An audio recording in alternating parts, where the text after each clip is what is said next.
शुक्लाम्बरधरं विष्णुं शशिवर्णं चतुर्भुजं प्रसन्नवदनं ध्यायेत् सर्वविघ्नोपशान्तये। अगजाननपद्मार्कं गजाननमहर्निशम् अनेकदन्तं भक्तानाम् एकदन्तमुपास्महे। सरस्वती नमस्तुभ्यं वरदे कामरूपिणि विद्यारम्भं करिष्यामि सिद्धिर्भवतु मे सदा। पद्मपत्रविशालाक्षी पद्मकेसरवर्णनि नित्यं पद्मालयां देवी सा मां पातु सरस्वती। गुरुर्ब्रह्मा गुरुर्विष्णु गुरुदेवो महेश्वरा गुरु साक्षात् परब्रह्मा तस्मै श्री गुरवे नमः। पार्थाय प्रतिबोधितां भगवतां नारायणेन स्वयं व्यासेन ग्रथितां पुराणमुनिना मध्ये महाभारतम् अद्वैतामृतवर्षिणीं भगवतीम् अष्टादशाध्यायिनीम् अम्ब त्वामनुसन्धदामि भगवद्गीते भवद्वेषिणी। భగవద్గీత సాంఖ్యయోగం 2వ అధ్యాయం. కొంచెం దగ్గుగా ఉంది, మరి అనుకోకండి. ఎందుకంటే నాకు మానడం క్లాస్ ఇష్టం లేదు, అందుకని ఎంత చెప్పగలిగితే అంత చెప్తాను. తర్వాత ఇంకా చెప్పలేను అన్నప్పుడే మానేస్తాను. ఎందుకంటే భగవంతుడు మధ్య మధ్యలో ఇలా పరీక్ష పెడతాడు, ఎంతవరకు చెప్తుంది, కంటిన్యూ చేస్తుందా లేదా అని. అందుకని మోండిగా తయారైపోయాను క్లాస్కి. మనం 15 వరకు చెప్పుకున్నాం. ఇందులో భగవంతుడు ఈయనలో ఉన్న అజ్ఞానం వల్ల అర్జునుడిలో ఒకవైపు శోకము ఇంకొక వైపు మోహము కలిగాయి కదా, అది పోగొట్టడానికి ఆయనలో రకరకాల మార్పులు తేవడానికి ఈయన బోధ ప్రారంభించాడు.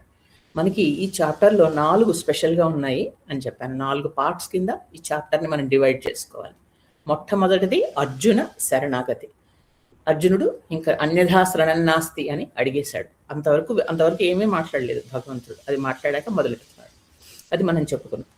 తర్వాత రెండవది ఆత్మానాత్మ విచారం, ఆత్మ జ్ఞానాన్ని ఇవ్వడం మొదలెట్టాడు.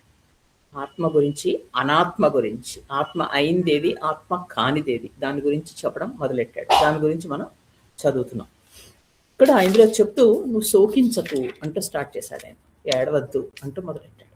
ఏడవద్దు అని ఎవరంటారండి? తల్లిదండ్రి అంటారు కదా. మనం ఏదైనా బాధపడుతుంటే ఏడవకమ్మ చెప్పేది వాళ్ళు ఎక్కువగా మనకి చెప్తారు. సో అలా తల్లిలాగా తండ్రిలాగా ఏడవకమ్మ అంటూ స్టార్ట్ చేసి మొదలెట్టి చెప్తున్నాడు. అదే మీకు చెప్పాను, భగవద్గీత ఏడవద్దు అనే మాటతో మొదలై ఏడవకు అనే మాటతో ఎండ్ అవుతుంది. ఈ మధ్య మన జీవితం అంతా మనం ఏడుస్తూనే ఉంటాం ఏదో ఒకదానికి కాక. అందుకని ఏడవకు అంటూ చెప్పే మన మత గ్రంథం మనకి ముఖ్యమైనది జీవితంలో. ఇది భగవద్గీత అనేది కేవలం వినడానికి కాదు, ఇది ఆచరించడానికి మాత్రమే. అందుకే పెద్దవాళ్ళు అంటారు ఉపనిషత్తులు అని మనకుంటాయి కదా, వేదాలు ఉపనిషత్తులు, అవి వినడానికి. తర్వాత బ్రహ్మసూత్రాలు అని ఉంటాయి, అవి మననం చేసుకోవడానికి, విని మళ్ళా తలుచుకోవడానికి. కానీ భగవద్గీత వినడానికి మననం చేయడానికి కాదండి, ఆచరించడానికి. జీవితంలో మనం చదవాలి. ఒక్కొక్క శ్లోకం వినడం, దాని భావం చూసుకోవడం, రాసుకోవడం, తర్వాత అది మన జీవితంలో మనం అప్లై చేసుకుంటూ ఉండాలి. అప్పుడు జీవితాలు మనవే కాదు, మన చుట్టుపక్కల వాళ్ళు కూడా మనం మార్చగలం. అందుకని గీత మనకి తోడు, మనతో పాటు ఉంటుంది ఎప్పటికీ. కాబట్టి దాన్ని మనం అర్థం చేసుకోవడానికి ప్రయత్నిస్తాం. అది మనకు క్లోజ్ ఫ్రెండ్ అనుకోండి, క్లోజ్ ఫ్రెండ్ని మనం అర్థం చేసుకోవడానికి ప్రయత్నిస్తాము. గీత కూడా అంతే. ఇక 15 అయింది. అందులో చెప్తున్నాడు ఆయన, సుఖ దుఃఖాలు ఎవరినైతే కష్టపెట్టవో వాళ్ళే మోక్షాన్ని పొందుతారు అని చెప్పాడు కదా. ఇలాగంటే ఒక చెట్టు నిలబడి ఉంటుంది, పెద్ద మహావృక్షం, పెద్ద, అందులో గాలులు వీస్తూ ఉంటాయి అక్కడ కదా, పెద్ద పెద్ద తుఫాన్లు వస్తాయి, లేదా అంటే పెద్ద వరదలు వస్తాయి.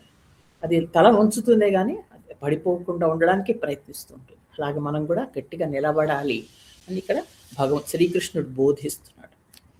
ఇక 16వ శ్లోకం. నాసతో విద్యతే భావో నాభావో విద్యతే సతః ఉభయోరపి దృష్టోంత స్తనయోస్తత్వదర్శిభిః నాసతో విద్యతేర్భావో నాభావో విద్యతే సతః ఉభయోరపి దృష్టోంత స్తనయోస్తత్వదర్శిభిః. ఇందులో భగవంతుడు మొట్టమొదటిసారిగా ఇందులో సత్తు అసత్తు అనే వాటి గురించి చెప్తున్నాడు. సత్ అంటే ఎప్పటికీ నిత్యమైనది, సత్యమైనది, నిలిచి ఉండేది, విచ్ ఇస్ పర్మనెంట్. అసత్ అంటే విచ్ ఈస్ నాట్ పర్మనెంట్, అంటే అది అనిత్యమైనది అంటూ ఇక్కడ మనకి ముఖ్యంగా ఫస్ట్ ఇదేం చెప్తున్నాడంటే, మొదలెట్టింది మనకి అసత్తుతో మొదలెడుతున్నాడు. ఎందుకు అసత్తుతో మొదలెడుతున్నాడు? మనం అదే అసత్ అంటే మన శరీరం పర్మనెంట్ కాదు, కానీ ఇదే పర్మనెంట్ అని మనం అనుకుంటూ ఉంటాం. ఇది ఎప్పటికీ ఉంటుంది అనుకుంటాం కదా, మనకి ఇష్టమైన శరీరం కాబట్టి శరీరంతో మొదలెడుతున్నాడు. ఇది ఉన్నట్టు కనపడుతూ ఉంటుంది మనకి, కానీ నిజంగా ఉండదు ఇది ఎప్పటికీ కదా. దీనికి డేట్ ఆఫ్ బర్త్ ఉంది కాబట్టి డేట్ ఆఫ్ డెత్ కూడా ఉంటుంది. దేనికైతే డేట్ ఆఫ్ బర్త్ ఉండదో దానికి డేట్ ఆఫ్ డెత్ ఉండదు. సింపుల్ వర్డ్స్లో చెప్పాలంటే మన ఆత్మకి డేట్ ఆఫ్ బర్త్ లేదు. ఎప్పటి నుంచి ఉందో, ఎన్ని శరీరాల నుంచి వచ్చిందో, అది ఏ జంతువుగా ఉందో, పురుగుగా ఉందో మనకి ఏం తెలియదు. మళ్ళీ ఈ శరీరంలోకి ప్రవేశించి మనం పుట్టినప్పుడు అప్పుడు మన శరీరానికి ఒక డేట్ ఆఫ్ బర్త్ వచ్చింది. దీనికి కదా వచ్చింది, లోపల ఆత్మకు రాల కాబట్టి దీనికి వచ్చింది, బర్త్ వచ్చింది కాబట్టి డెత్ కూడా ఉంటుంది. అది ఇక్కడ చెప్తున్నారు. శరీరం, ఇంద్రియాలు అనేవి వీటికి ఉనికి లేదు. ఉంటాయి, మనకు కనిపిస్తాయి, మన కంటికి కనిపించేది నిజం అనుకుంటాం, కాదు. ఇవి కనిపిస్తూ ఉంటాయి కానీ వీటికి ఎగ్జిస్టెన్స్ అంటూ కనపడుతోంది అనే మన పెద్ద ఫిజిక్స్ టెర్మినాలజీ మాట్లాడతాం, కానీ దీనికి ఉనికి లేదు. ఏదైతే మరి ఉనికి ఉన్నది, ఎప్పటికీ ఉండేది అంటే పరమాత్మ ఉంటాడు. అలాగే ఆత్మ అనేది ఉంటుంది కదా, అది వాటికి చేంజ్ అనేది ఉండదు, అవి ఎప్పటికీ అలాగే ఉంటాయి. ఇవి అందుకే దీన్ని బ్రహ్మము అని. బ్రహ్మము అంటే బ్రహ్మ అని కాదు, ఇక్కడ చతుర్ముఖ బ్రహ్మ అని అర్థం కాదు. బ్రహ్మము అంటే ఒక దైవం, అది ఎప్పటికీ అలాగే ఉంటుంది కదండి. ఇవన్నీ అది సింగులర్, బ్రహ్మము అంటే ఒకటి. తర్వాత ఇవన్నీ మిగతావన్నీ ప్లూరల్. ఏదైతే పర్మనెంట్గా ఉండవో అవన్నీ ప్లూరల్ కదా, బహువచనం. ఇవి అవి ఇవి ఇవి ఏవి కలుపుకున్న అన్నీ అంతే, ఈ ప్రపంచమే అంతే. కాబట్టి ఇక్కడ మనం సత్ అంటే బ్రహ్మము, అసత్ అంటే మన శరీరంతో సహా మిగిలిన ప్రపంచం అంతా. ఇవన్నీ వేదాంత భాష అంటారు. ఈ సత్ అసత్ ఏమిటి అని మనం భయపడతాం, కానీ చాలా ఈజీ. సత్ అంటే బ్రహ్మము, అసత్ అంటే మన బాడీ, శరీరము, మిగతా ప్రపంచము, అదంతా ఏది ఎప్పుడు ఉంటుంది, ఏది ఎప్పటికీ ఉండదు అని చెప్తున్నారు. కాబట్టి ఈ శరీరానికి అసలు ఎప్పటికీ ఉండదు, అది ఎప్పటికో వెళ్ళిపోతుంది. అది పుట్టిందిగా వెళ్ళిపోవాల్సింది. నువ్వెందుకు భీష్ముడు, ద్రోణుడు గురించి ఆలోచిస్తున్నావు? శరీరాల గురించి. ఆత్మలు ఉంటాయి అయ్యా, శరీరాలు ఉండవు, వెళ్ళిపోతాయి కదా. అందుకని వాటి గురించి నువ్వు ఆలోచించకు అని ఇక్కడ చెప్తున్నాడు అనమాట. ఇక 17 అవినాశితు తద్విద్ధి ఏన సర్వమిదం తతం వినాశ అవ్యయస్యాస్య న కశ్చిత్ కర్తుమర్హతి. అవినాశితు తద్విద్ధి ఏన సర్వమిదం తతం వినాశమవ్యయస్యాస్య న కశ్చిత్ కర్తుమర్హతి. ఈ శ్లోకంలో ఏన సర్వమిదం తతం అని ఉంది కదా, ఏన సర్వమిదం తతం. ఈ మాట మనకి భగవద్గీతలో 3 సార్లు రిపీట్ అవుతుంది, 3 శ్లోకాల్లో. మీకు వచ్చినప్పుడల్లా చెప్తాను. ఒకటి 18లో, ఒకటి ఇందులో, ఇంకోటి మధ్యలో ఒక చోట వస్తుంది. అంటే ఎవరి వల్ల ఈ ప్రపంచం అంతా ఈ ప్రపంచమంతా వ్యాపించబడిందో, అంటే ఇక్కడ దేని గురించి చెప్తున్నాడు? ఆత్మ గురించి చెప్తున్నాడు. ఆత్మానాత్మ వివేకం గురించి చెప్తున్నాడు. ఎందుకు ఆత్మ గురించే స్టార్ట్ చేశాడు? మొదలెట్టడమే అంత డెప్త్ ఉన్న సబ్జెక్టు అసలు మనకి భగవద్గీతలో. అంటే ఆయన శోకం పోగొట్టాలి. ఇప్పుడు మొట్టమొదటి కర్తవ్యం ఏంటి? ఒక మనిషి, పిల్లలు ఏడుస్తున్నారు, మనకి చాక్లెట్ కావాలి, చాక్లెట్ వద్దురా, నీకు పంటి నొప్పి వస్తుంది అని చెప్పాలి కదా. ఇప్పుడు మనం ఏం చేస్తాం? నీకు తెలుసా లోపలికి వెళ్తే నీ పన్ను ఇలా అవుతుంది తెలుసా, నీకు లోపల ఇది వస్తుంది అంటే వాడికి ఏదో జ్ఞానం. అప్పుడు వెంటనే వాడు ఇలా వినేసేసి వద్దులే అంటాడు కదా. అలాగా ఈయన శోకంలో, మోహంలో ఉంటే మొట్టమొదటి ఆయన ఏడు పాపడానికి ఆయనకి జ్ఞానం ఇవ్వాలి. కాబట్టి ఇక్కడ మొట్టమొదటి ఆత్మ శరీరం గురించి చెప్పి, ఆ శరీరం ఏమి అది శాశ్వతం కాదయ్యా, నువ్వు ఏదో చంపుతాను అనుకుంటున్నావు, అది ఇప్పుడు కాబట్టి రేపు పడిపోతుంది.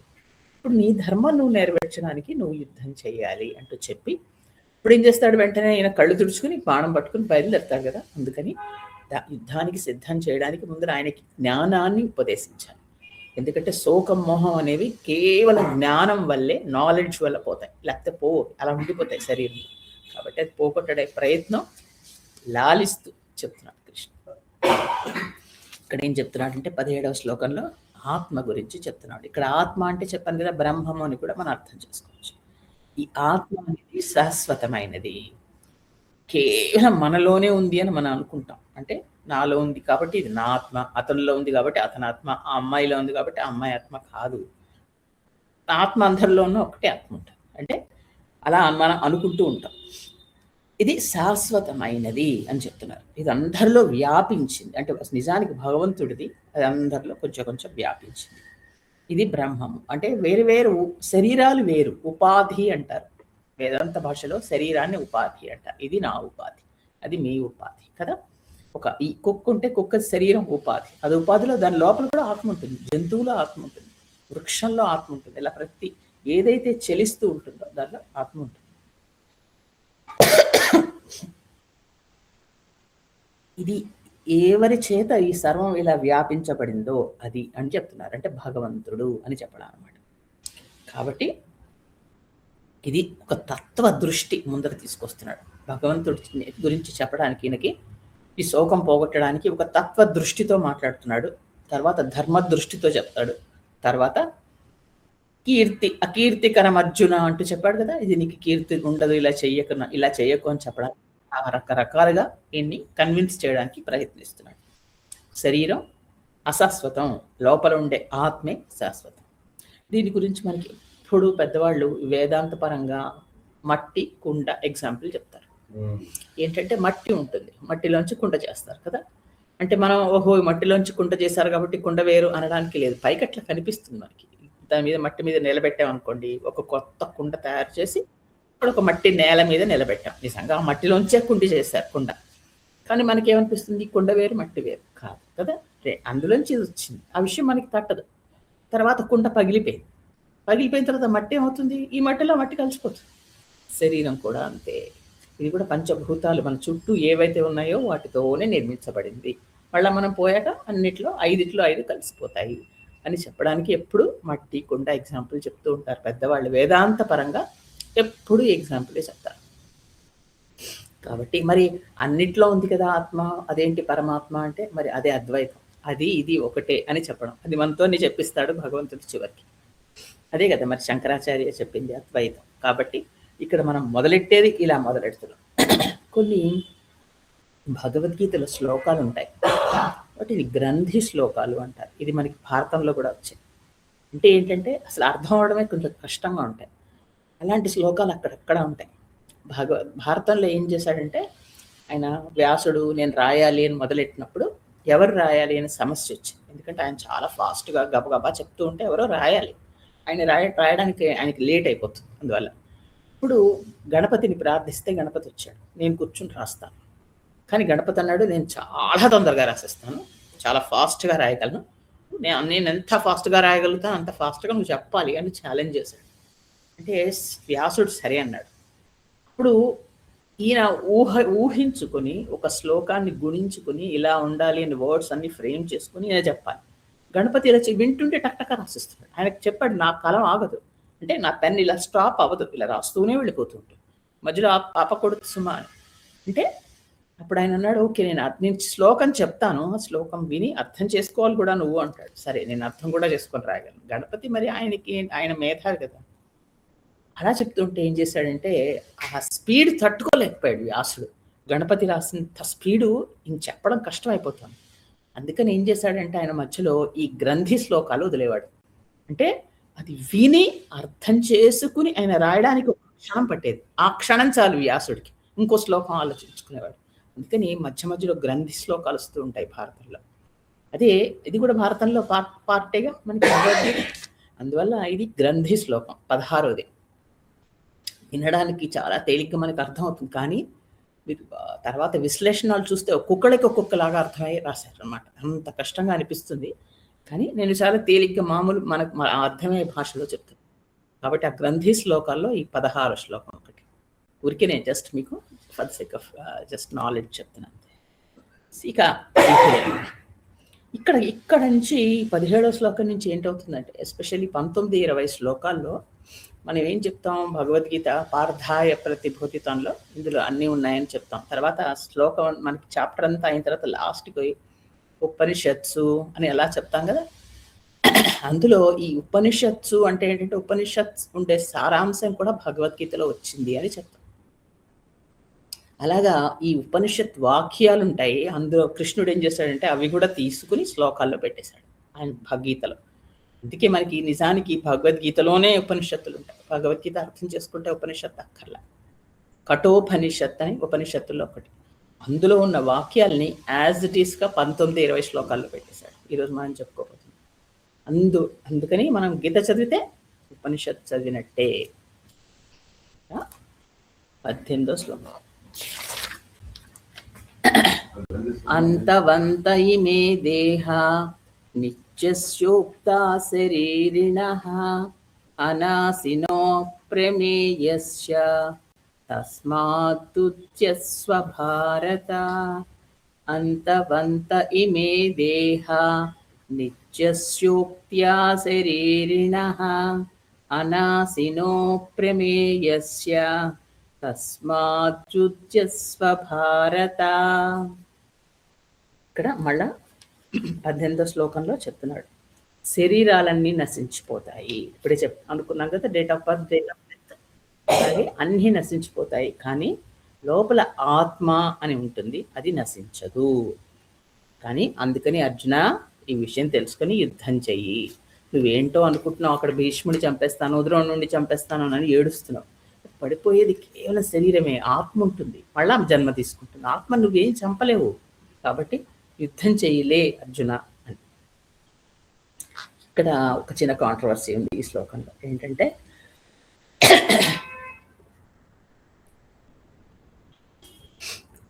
తస్మాద్యుజ్యస్వ భారత అని చెప్పారు కదా. అంటే నువ్వు అందువలన యుద్ధం చెయ్యి అని అర్థం. దీన్ని పట్టుకుని అనేక మతాల వాళ్ళు, వేరే వేరే మతాల వాళ్ళు, హిందూ మతం కాకుండా వేరే మతాల వాళ్ళు, మీ కృష్ణుడు యుద్ధం చేయమని అందరికీ చెప్తున్నాడు, మిమ్మల్ని యుద్ధం చేసేయమంటున్నాడు, అందుకని మీరు వచ్చి మా మీద యుద్ధం చేస్తున్నారు అంటూ చాలా వ్యతిరేకంగా మాట్లాడారు. కృష్ణుడు అన్నాడు యుద్ధం చేయమని. అప్పుడు అర్జునుడు యుద్ధం చేయడం ఆయన ధర్మం కాబట్టి యుద్ధం చెయ్యి అని చెప్పాడు. మన ధర్మం ఏంటి, మన ఇంట్లో మనం జాగ్రత్తగా ఉండి మన పనులు చేసుకుంటూ మన వల్ల ఇంకొకరికి ఉపయోగం కలిగేలా చూడాలి, మన పనులు మనం జాగ్రత్తగా చేయాలి కదా, అది మనం చేసేది. కాబట్టి ఎవరి పనులు వాళ్ళకి చేయాలి అని చెప్పడానికి, ఆ క్షణంలో అర్జునుడికి నువ్వు నీ పని చెయ్యి అని చెప్పడం కంటే నువ్వు ఏదే యుద్ధం చెయ్యి అంటూ చెప్పాలి కాబట్టి చెప్పాడు. అంతేగాని మనం అందరినీ గన్స్ పట్టుకుని రోడ్డు మీదకి వెళ్ళి యుద్ధం చేయమని చెప్పట్లే. అది మనకి తెలుసు, మిగతా మతాల వాళ్ళకి తెలియదు కదా. కాబట్టి ఇది చాలా పెద్ద కాంట్రవర్సీ అయిన శ్లోకం. వెళ్ళిపోయి యుద్ధం చేయి అంటే అందరినీ యుద్ధం చేయమంటున్నాడు, మీ దేవుడు అంటే యుద్ధం చేయమనట్లా, మన ధర్మాన్ని మనల్ని నెరవేర్చమంటున్నాడు కదా. వ్యక్తిగతమైన ధర్మం అప్పుడు ఆ క్షణంలో అర్జునుడి ధర్మం ఏంటి, యుద్ధం చేయడం, అందుకని యుద్ధం చేయాలి. మన వ్యక్తిగతమైన ధర్మం ఏంటి, గృహిణిగా ఇంట్లో పనులు చేయాలి కదా.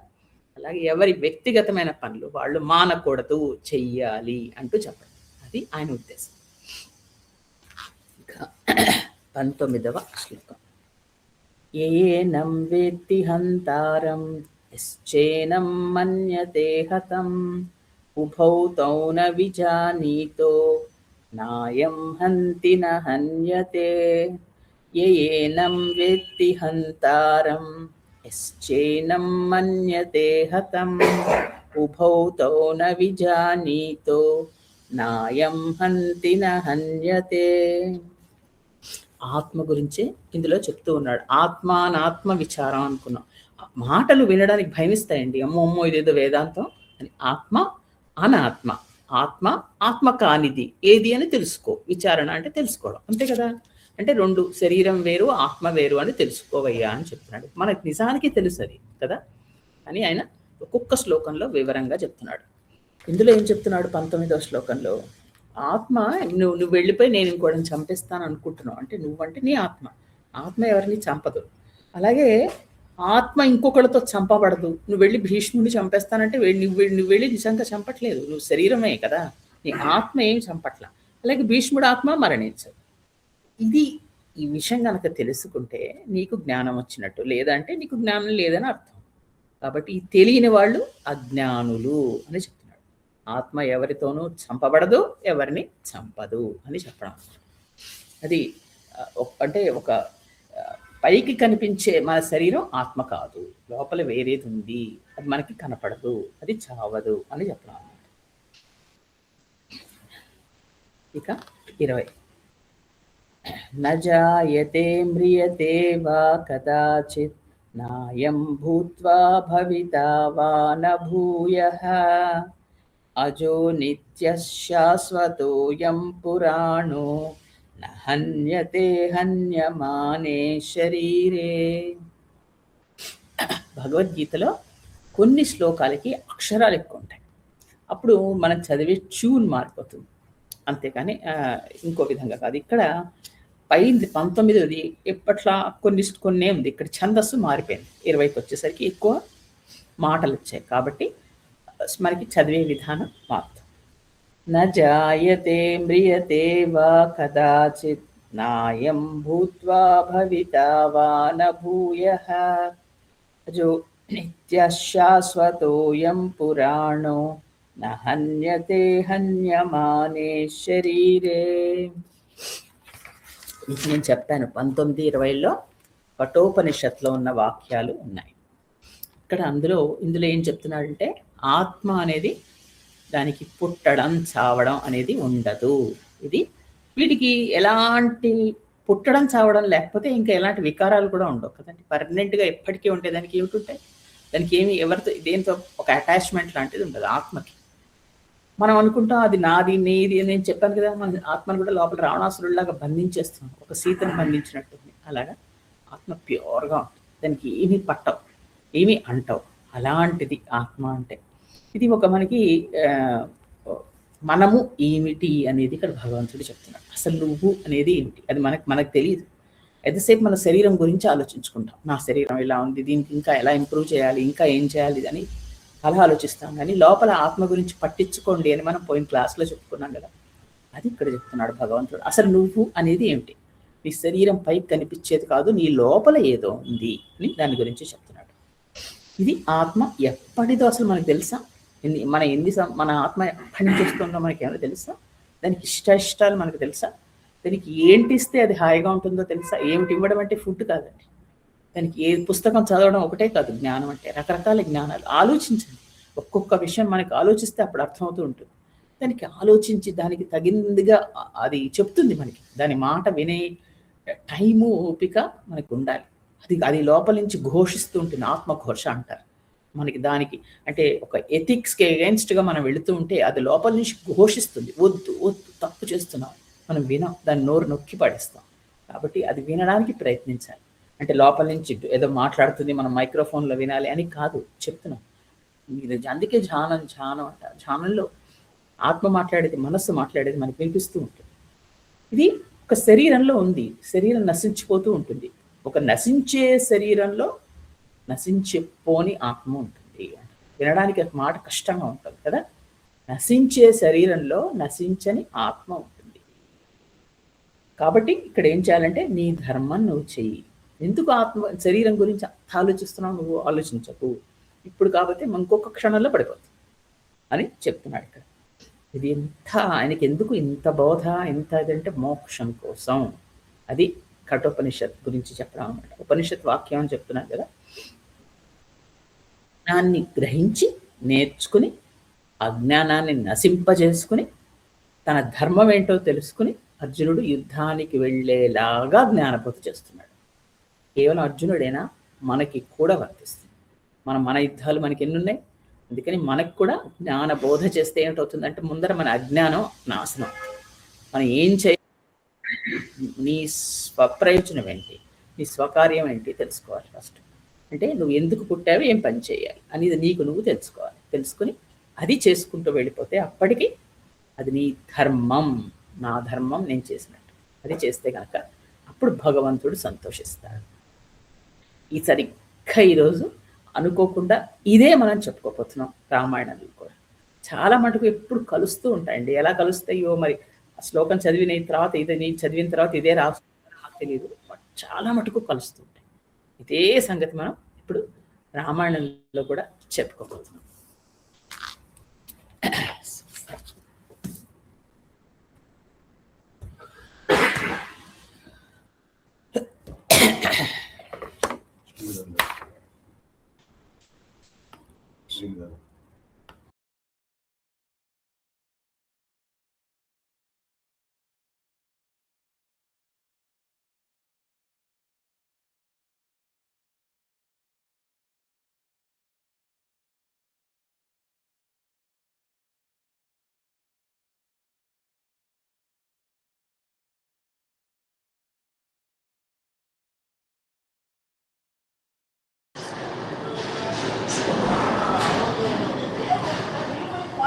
అమృతవల్లి గారే కదా, వాళ్ళే మ్యూట్ పెట్టారా ఆంటీ? అది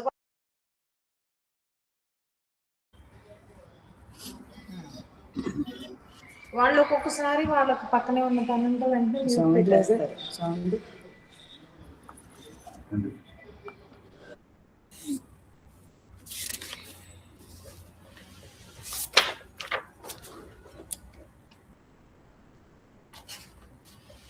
నమస్తే శ్రీ మహాగణాధిపతి నమ శ్రీ సరస్వత్యై నమ శ్రీ రామచంద్రనే నమ. శ్రీరామ రామ రామేతి రమే రామే మనోరమే సహస్రనామ తత్తుల్యం రామనామ వరాననే. సమేత లక్ష్మణ పత్రం శ్రీ సీతారామచంద్రమూర్తి. రామాయ రామభద్రాయ రామచంద్రాయ వేధసే రఘునాథాయ నాథాయ సీతాయ పతయే నమః. ఆపదామపహర్తారం దాతారం సర్వసంపదాం లోకాభిరామం శ్రీరామం భుజో భూయో నమామ్యహం. పూజంతం రామ రామేతి మధురం మధురాక్షరం ఆరుహ్య కవితా శాఖాం వందే వాల్మీకి కోకిలం.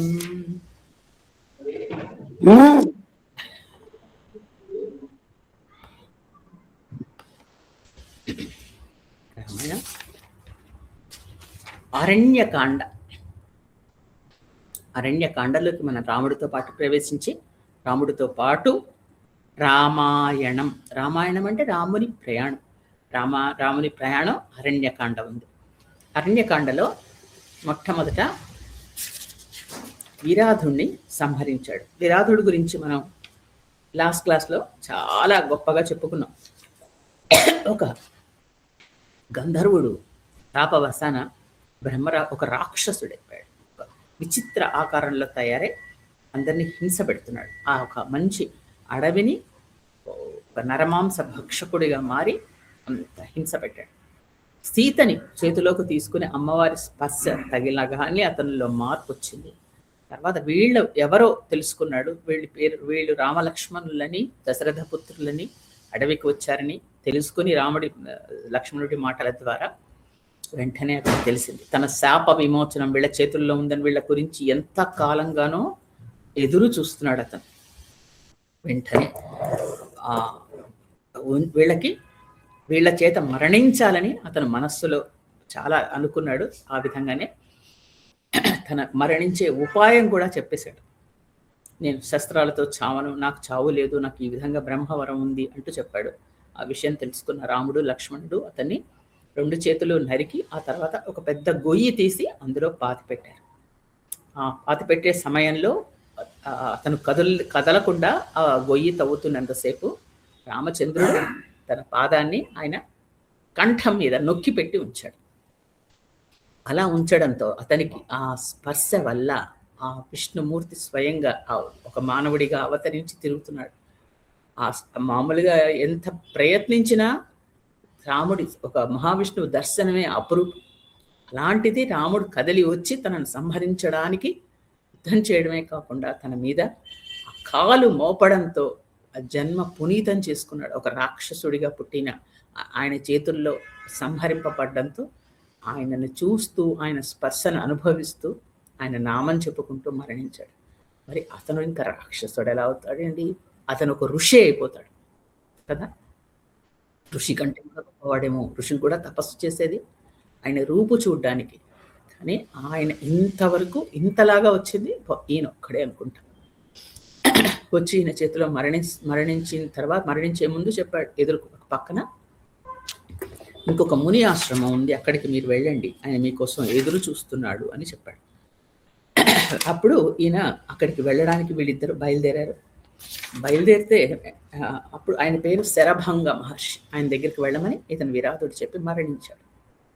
అక్కడికి బయలుదేరేటప్పుడు ఆయన ఎప్పుడైతే ఇతను మరణించాడో వీళ్ళు ముగ్గురు బయలుదేరారు. సీతాదేవి ఒక్కసారి రాముడు రాగానే ఏడ్చేసింది, అంత భయపడిపోయింది. అంతవరకు ఆవిడ చూడలేదు ఎవరిని రాక్షసుని. ఒక రాక్షసుడు వచ్చి తనని పట్టుకోవడం, రాముడిని లక్ష్మణుని తనల్ని వదిలేసి మళ్ళీ వాళ్ళిద్దరిని పట్టుకుని వెళ్ళిపోవడం, వాళ్ళు వధించడం, ఇదంతా చూసి ఆవిడ తల్లడిల్లిపోయాడు, భయకంపితురాలైపోయింది. ఇప్పుడు రాముడు వచ్చి ఆవిడ దగ్గరికి తీసుకుని ఓదార్చాడు, భయపడకు, ఏం లేదు, ఇక్కడ అరణ్యం అంటే మరి ఇంతే, రాక్షసులు ఉంటారు, నేను చెప్పాను నీకు ముందే, భయపడకు, నీకు ఎలాంటి ఆపద రాదు అని చెప్పి ధైర్యం చెప్పి తీసుకొచ్చాడు.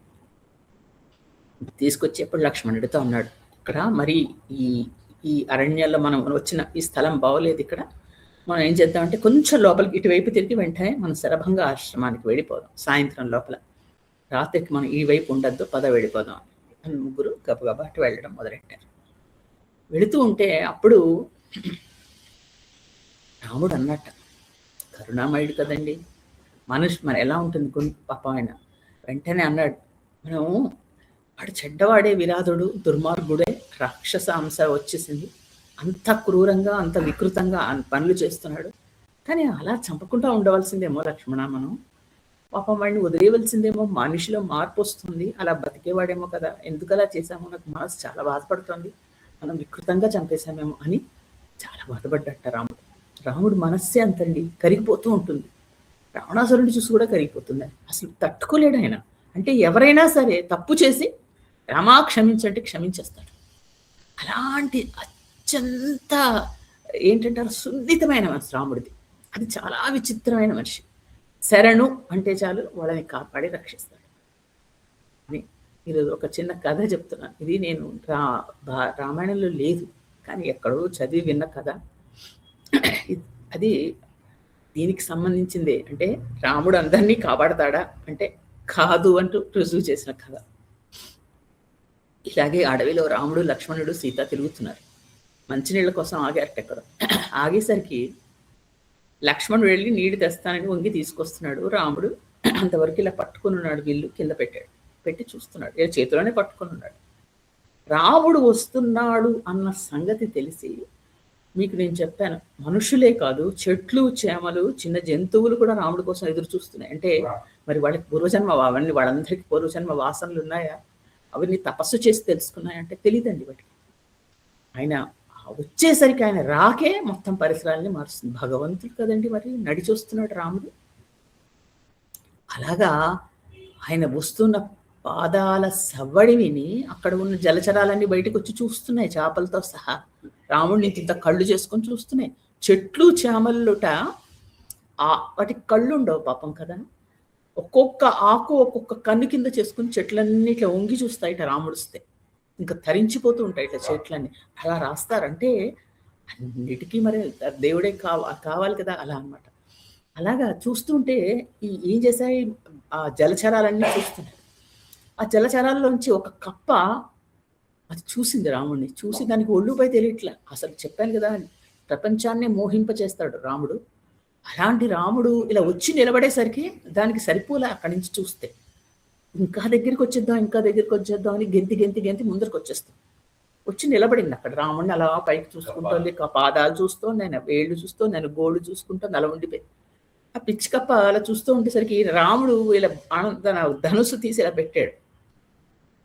నేల మీద పెట్టాను అనుకున్నాడు, పాపం కప్ప మీద పెట్టేశాడు.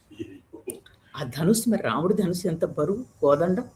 ఆ బరువుకి ఇలా కప్ప మీద పెట్టేసరికి అది అణగారిపోతుంది, దాని కళ్ళ నీళ్లు కారిపోతున్నాయి. అది కూయిక్కయ్య అనట్లా.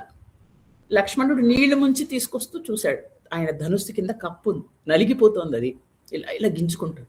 వెంటనే అన్నయ్య అని గట్టిగా అరిచాడు. కప్ప మీద పెట్టావు, ధనుస్సు తీ అన్నాడు. ధనుస్సు తీశాడు రాముడు. వెంటనే ఆయనకండి చీమ కూడా ఇలా అయిపోతే తట్టుకోలేడు రాముడు. చెప్పానా కరుణా సముద్రుడని. ఏం చేశాడు రాముడు? ఆ కప్పని దబుక్కుని చేతిలోకి తీసుకున్నాడు. మనలాంటి వాళ్ళని కప్పని ముట్టుకోం, ఏమిటో అసహ్యంగా ఉంది అని తోసిస్తూ ఉంటాం కదా, మనకు అన్ని రకరకాల భావాలు. రాముడికి అలా ఉండదు. జంతువులు అన్నిటినీ ప్రేమిస్తాడు. ఇలా పట్టేసుకొని దాన్ని ఇలా నిమిరాడు. పాపం దానికి ఇలా కందిపోయింది అదంతా, ఒళ్ళంతా. దానికి తిట్టట రాముడు ముందర. చూసారా, మందలిస్తారు కదా ఒక తండ్రిలాగా. నీ మీద పెడితే చెప్పద్దా నొప్పి అని, అలా వదిలేస్తావా, నాకు చూడు ఎంత దెబ్బ తగిలిందో అని ఇలా దాన్ని నిమిరేస్తున్నాడు. నిమిరేసి దాంతో మాట్లాడిస్తున్నాడు. కప్పకి రాముడు పట్టుకుని ఇలా నిమిరేసరికి దానికి మాటలు వచ్చేసాయి. కప్ప మాట్లాడుతుందా, మాటలు వచ్చేసాయి. రాముడు ప్రశ్న అడిగాడు భగవంతుడు దాన్ని. అది నోరు లేకుండా చెప్పకుండా ఎలా ఉంటుందండి?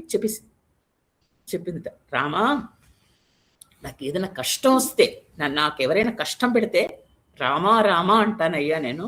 నువ్వే నాకు కష్టం ఇస్తే నేను ఎవరిని పిలవను. ఓహో, ఇది కూడా నాకు ఒక దీవెనే అనుకున్నాను. నన్ను ఈ విధంగా నువ్వు చూస్తున్నావు అనుకున్నాను. అందువల్ల నేను ఏమీ మాట్లాడలేదు, అది కూడా అనుభవిస్తున్నాను అంతే అని ఊరుకుంటా. వెంటనే రాముడు దాన్ని నిమిరి దాన్ని మళ్ళీ దానికని ఏమీ లేకుండా చూసి దాన్ని నీళ్ళలో వదిలేట.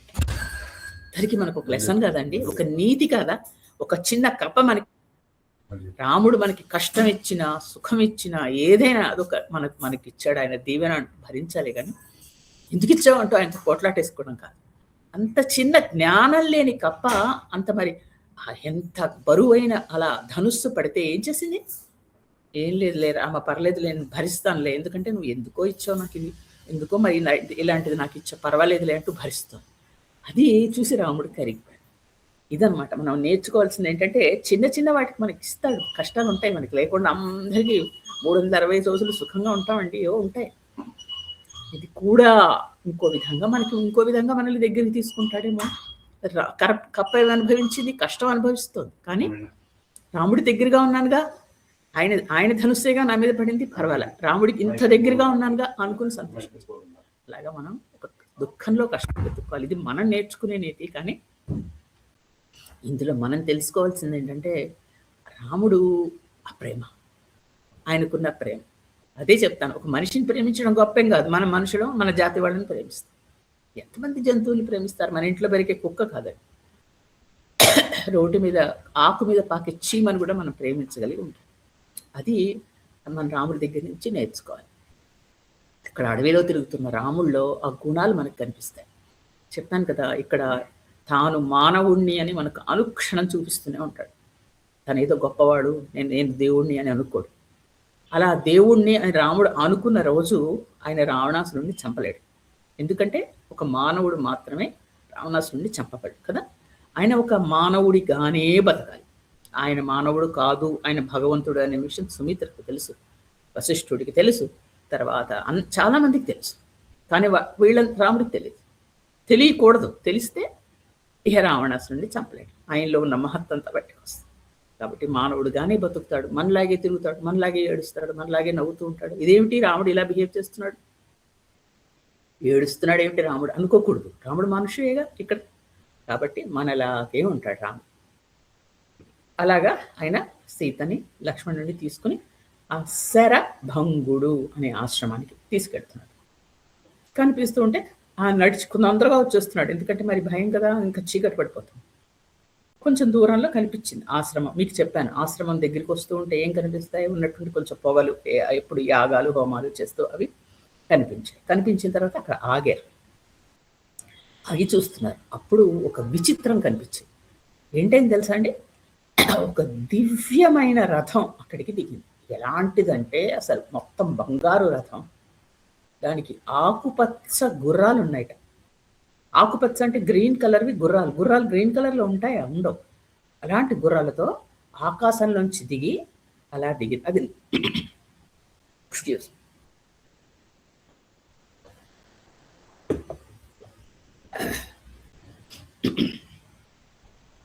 అది నేల మీద దిగలేదు, నేలకి ఆకాశానికి మధ్య ఇలా ఆగిపోయింది. ఇది నేల అనుకోండి, ఇలా అంత పైన ఆగి అందులోంచి ఒక దివ్య పురుషుడు దిగాడు. ఎలా ఉన్నాడంటే చాలా దివ్యమైన వాసనలు విరజమ్మే పెద్ద పెద్ద పూల హారాలు వేసుకున్నాడు. మంచి మంచి ఖచ్చితమైన దివ్య ఆభరణాలు ఉన్నాయి. మంచి కిరీటం, వెలిగిపోతున్నాడు. ఆయన దిగగానే ఆకాశంలో అనేక మంది సిద్ధులు వాళ్ళందరూ ఆయన్ని కీర్తిస్తున్నారు, ఆయన గురించి పాటలు అవి పాడిస్తున్నారు.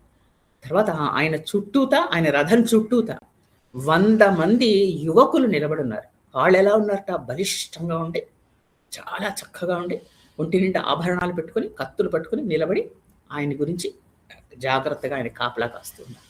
ఆయన దిగి అక్కడి నుంచి శరభంగ ముని ఆశ్రమంలోకి వెళ్ళాడు. ఇది దూరం నుంచి రాముడు, లక్ష్మణుడు, సీత ముగ్గురు చూశారు. ముగ్గురికి కనిపించింది. కనిపించేసరికి వెంటనే రాముడు, చూడండి మనకి ఏదైనా ఇంట్రెస్టింగ్ థింగ్ కనిపిస్తే ఏం చేస్తాం, వెంటనే మన వాళ్ళతో చెప్పేసుకుంటాం, లేదా గబగబా ఒక ఫోటో తీసి మన వాళ్ళకి పంపిస్తాం. చూడండి చూడండి నేను చూసాను, ఎవరినో చూడండి ఫ్లైట్లు నాతో పాటు ఉన్నారు, ఇలా ఏదో ఉంటుంది కదా. చూడగానే వెంటనే రాముడు అన్నాడు లక్ష్మణుడితో, లక్ష్మణ చూసావా ఎవరు వచ్చారు?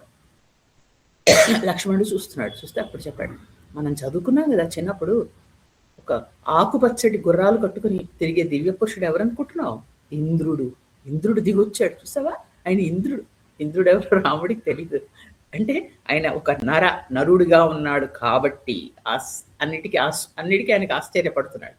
ఇక్కడ దిగొచ్చాడు చూసావా, ఆయన గుర్రాలు చూడు అలాగా ఆకుపచ్చ రంగులో ఉన్నాయి, ఆయన రథం చూసావా ఎలా మెరుస్తుందో, ఆయన ఆభరణాలు చూడు, ఆ చుట్టూ ఉండ యువకులు చూడు 100 మంది, వాళ్ళందరూ కాపలా కాస్తారు, బలిష్టంగా ఉంటారు, వాళ్ళు ఎప్పటికీ 25 సంవత్సరాల్లోనే ఉంటారు. లోపలికి వెళ్ళి చూడు అంటే ఈ లోపల ఏం చేశాడు, ఆ దిగిన వాడు ఇంద్రుడే. ఆయన దిగి శరభంగముని ఆశ్రమంలోకి వెళ్ళాడు. ఆయనతో ఏదో చెప్పాడు. ఇది దూరం నుంచి చూస్తున్నాడు. చూసేసి వెంటనే రాముడు అన్నాడు, నువ్వు సీత అంతవరకు ముగ్గురు కలిసే ఉన్నారుగా, లక్ష్మణ నువ్వు సీతతో మెల్లిగా రా, నేను గబగబా ముందర వెళ్ళి ఆయనతో చూసి వస్తాను, నేను ముందర వెళ్తున్నాను అని చెప్పి వెళ్ళాడు. ఇది ఒకటి గమనించాను. గబుక్కుని ఇలా వదిలేసి వెళ్ళిపోడు ఆయన, సీతను జాగ్రత్తగా చూసుకుంటాడు. మళ్ళీ ఆయన వదిలేసి వెళ్ళిపోతుంటే లక్ష్మణుడికి అప్ప చెప్తాడు. మన ఇక్కడి నుంచి మనం చూసుకుంటూ ఉండాలి ఆయన పద్ధతి. అలాగే చూడండి, ఎక్కడికైనా ఏదో ఓడ లాంటిది లేకపోతే పడవ లాంటిది ఎక్కితే ముందర సీతమ్మని ఎక్కిస్తాడు జాగ్రత్తగా, తర్వాత తను ఎక్కుతాడు. ఇలా అంత కేరింగ్ అనమాట, కేరింగ్ హస్బెండ్. అలా చెప్పేసి లక్ష్మణుడికి అప్ప చెప్పి గబగబా అడుగులు వేసుకుంటూ వెళ్తున్నాడు. ఈ లోపల ఇంద్రుడు ఏదో మాట్లాడాడు. శరభంగ ముని అక్కడ కూర్చుని ఉన్నాడు, ఇంద్రుడు వెళ్ళాడు. ఆయన శరభంగమని చాలా వృద్ధుడు, తపోనిష్టలో పండిపోయాడు. ఆయన దగ్గర కూర్చుని మాట్లాడి ఈయన గబగబ రాముడు రావడం ఇంద్రుడు గమనించి అన్నాడు, సరే మీరు మన ఇద్దరం ఇప్పుడు మాట్లాడుకుంది ఏదో వాళ్ళిద్దరు మాట్లాడుకున్నారు అంతసేపు. చెప్పాడు, దూరం నుంచి రాముడు వస్తున్నాడు, ఆయన ఒక ఎవ్వరికి సాధ్యం కాని, దేవతలకు కూడా సాధ్యం కాని పని చేయడానికి అవతరించాడు, ఆ పని చేయడానికి వస్తున్నాడు. నేను ఈ సమయంలో ఆయనతో ఎదురుపడి మాట్లాడకూడదు, అంటే అందువల్ల నేను తొందరగా వెళ్ళిపోతున్నాను ఇక్కడి నుంచి, రాముడు వస్తున్నాడు అని చెప్పి వెళ్ళిపోయాడు. ఏంటి అనేది మనం ఇప్పుడు దాని గురించి చెప్పుకుందాం. ఈ శరభంగ మనిషి కొన్ని సంవత్సరాలు, అంటే కొన్ని వేల సంవత్సరాల నుంచి తపస్సు చేస్తున్నాడు. ఎంత తపస్సు అంటే ఆయన ఆ తపస్సుకి బ్రహ్మ సాక్షాత్కారాన్ని కూడా పొందేశాడు. తర్వాత ఆయనలోంచి ఒక తేజస్సు ఎప్పుడు ఉంటుంది అంటే, చూడండి బ్రహ్మర్షులకు అలా ఉంటుంది ఉండి ఆయన తపస్సులో ఎలాంటి స్టేజ్లో చేరాడంటే, బ్రహ్మ సాక్షాత్తుగా దేవేంద్రుడిని ఈ దగ్గరికి పంపించాడు. ఏంటి, ఆయనకి ఇంకా మోక్షం వచ్చే సమయం వచ్చింది కాబట్టి, మామూలు మోక్షం కాదు, మనకి మోక్షం అంటే స్వర్గానికి వెళ్ళిపోవడం మన మోక్షం అంటాం కాదు. ఆయన అన్నాడు, నువ్వు ఆయన్ని స్వయంగా నీ రథంలో కూర్చోపెట్టుకుని నా లోకానికి తీసుకురా, బ్రహ్మలోకం, ఆయన నాతో పాటు ఇక్కడే ఉంటాడు అన్నాడు. అంటే దట్ ఈస్ ద హైయెస్ట్ అన్నమాట. అలాంటి శరభంగం అని సో ఆయన దగ్గర తీసుకురావడం కోసం ఇంద్రుడు వచ్చాడు. వాళ్ళిద్దరి మధ్య ఏం సంభాషణ జరిగింది అనేది శరభంగ మనిషి తర్వాత చెప్తారు. అని వెంటనే ఈయన వస్తుంటే ఈయన పారిపోవడం ఏంటి, రాముడు వస్తుంటే దండం పెట్టాలిగా, మరి మిగతా వాళ్ళందరూ పెట్టారు, ఈయన ఎందుకు పెట్టట్లేదు అంటే, ఇంద్రుడు అనే విషయం రాముడికి తెలిసిందనే విషయం ఇంద్రుడికి తెలుసు కదా, అందుకే గబగబా వస్తున్నాడు తనని చూడటానికి. ఆ సమయంలో ఇంద్రుడు వెళ్ళి అండి నమస్కారం అని, లేకపోతే మహావిష్ణువుని చూస్తే మరి ఇంద్రుడు ఆయన పాదాభివందనం చేయాలి, ఇవన్నీ చేస్తే అప్పుడు రాముడికి తానెవరో తెలిసిపోతుంది. రాముడికి తానెవరో తెలిస్తే ఆయనలో ఉన్న మానవత్వం నశించి ఆయన మళ్ళా విష్ణుతత్వం ఆవిర్భవిస్తుంది. అప్పుడు ఏమవుతుంది, అప్పుడు రావణాసురుడిని చంపాడు. మరి అవతారం ఎందుకోసం వచ్చాడో అది జరగదు కాబట్టి ఏమీ మాట్లాడలేదు. ఆయన రాగానే వెంటనే ఇవన్నీ అవాయిడ్ చేయడానికి అక్కడి నుంచి వెళ్ళిపోవడం త్వరగా మంచిదని వెళ్ళిపోయాడు. ఇది జరిగింది.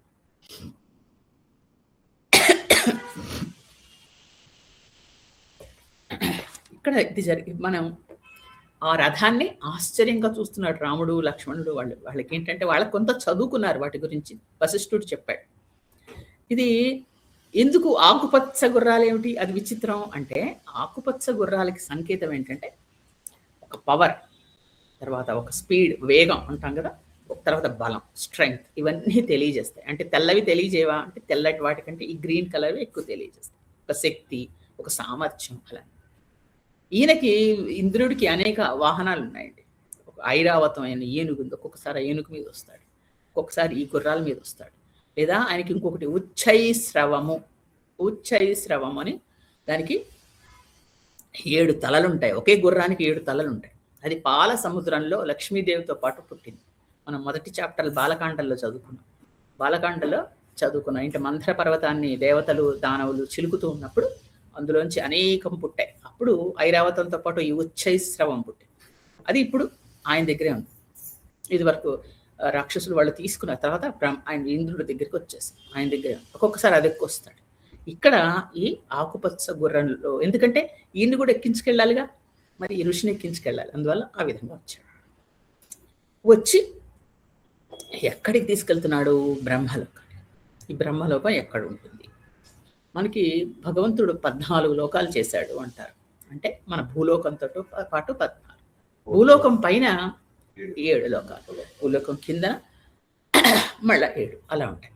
ఈ పైన ఉన్నవి ఏంటంటే భూవర్లోకం, సువర్లోకం, మహర్లోకం, జనోలోకం, తపోలోకం, సత్యలోకం. 6 అంటే మన భూలోకంతో కలిపి 7 ఉంటాయి. ఒకటి భూలోకం పైన భూవర్లోకం, సువర్లోకం, మహర్లోకం, జనోలోకం, తపోలోకం, సత్యలోకం. సత్యలోకం అంటే అన్నిటికంటే పైన ఉంటుంది. అది బ్రహ్మది. సత్యలోకం అన్న బ్రహ్మలోకం అన్న ఒకటి. అందులో బ్రహ్మ కూర్చుంటాడు. ఆయన మిగతా దేవతలతో ఉండి సృష్టి అంతా నియమిస్తాడు. మనం చెప్పుకున్న మణిద్వీపం వీటన్నిటికంటే పైన ఉంటుంది. ఇక్కడ ఈ బ్రహ్మలోకానికి వెళ్ళడం అనేది నిజంగా అసంభవం. అందరికీ ఈ అంటే బాగా పుణ్యాత్ములకి ఈ పై లోకాల్లో 1, 2 వస్తాయి. ఆ లోకానికి వెళ్ళడం అసంభవం. కానీ ఈయన తపశ్శక్తితో ఈ లోకాలన్నిటికీ వెళ్ళేది. అంటే 1 degree, 2nd degree, 3rd degree అయిపోయి అంతవరకు వెళ్ళిపోయింది అన్నమాట. ఆయన అంత తపస్సు చేశాడు. అక్కడి వరకు వెళ్ళాడు. వెళ్ళి బ్రహ్మ ఏం చెప్పాడు? నువ్వు ఆయన్ని వెంబడ పెట్టుకుని నీతో పాటు తీసుకురా అని. అందుకని వచ్చాడు. వచ్చి నిజానికి ఆయన వచ్చి ఆ విషయం ఇంకేదో విషయం చెప్పి రహస్యంగా వెళ్ళిపోతున్నాడు. ఏంటో తెలుసండి, ఇంద్రుడు ఏం చెప్పాడంటే, అదిగో శ్రీరామచంద్రుడు వస్తున్నాడు, నడిచి నడిచి నీ ఆశ్రమానికి వస్తున్నాడు పాదాచారి అయి. ఆయనకి ఏం చేయాలో తెలుసా? మనం అందరం ఆయనకి సహాయం చేయాలి. కొంతమంది దేవతలందరూ వానరులుగా పుట్టి ఆయన కోసం ఎదురు చూస్తున్నారు. కానీ ఆయన ఏం చేస్తున్నాడు? అడవిలో ఉండి రావణాసురుడంత తపోబలం ఆయన సంపాదించుకోవాలి. ఆయనకి చెప్పాను మీకు నేను, అస్త్రశక్తి వస్తుంది, కొంత ఉంది, కొంత వస్తుంది. ఇంకా తర్వాత ఆయనకి శారీరక శక్తి భగవంతుడు ఇచ్చాడు. అంటే పుట్టుకతో వచ్చింది. ఆయన క్షత్రియుడిగా పుట్టాడు, ఇంకా సంపాదించుకుంటాడు. ఆయనకి తపోశక్తి తక్కువగా ఉంది. కాబట్టి అందరూ ఋషి ఆశ్రమాలు తిరుగుతూ తపస్సు చేసుకోవడానికి 14 సంవత్సరాలు ఆయన వాడబోతున్నాడు. ఒక్కొక్క ఋషి దగ్గరికి వెళ్ళినప్పుడు వాళ్ళు ఏం చేస్తున్నారంటే, వాళ్ళలో ఉండే శుభ ఫలాలు, అంటే వాళ్ళలో ఉండే ఆ పాజిటివిటీ అంతా ఆయనకి ధారపోస్తున్నారు. తపోబలాన్ని కూడా కాదు, అలా ధారపోస్తున్నారు. కాబట్టి అది కూడా మీరు చెయ్యండి, మీ ఆశ్రమానికి వస్తున్నాడు. ఎందుకంటే అలాంటప్పుడు ఆయనది పెరుగుతుంది. ఆయన బలం పెరిగితేనే కదా మరి రావణాసురుడిని చంపాలి. కాబట్టి మీరు ఇదంతా చేయవలసింది అని చెప్పాడు.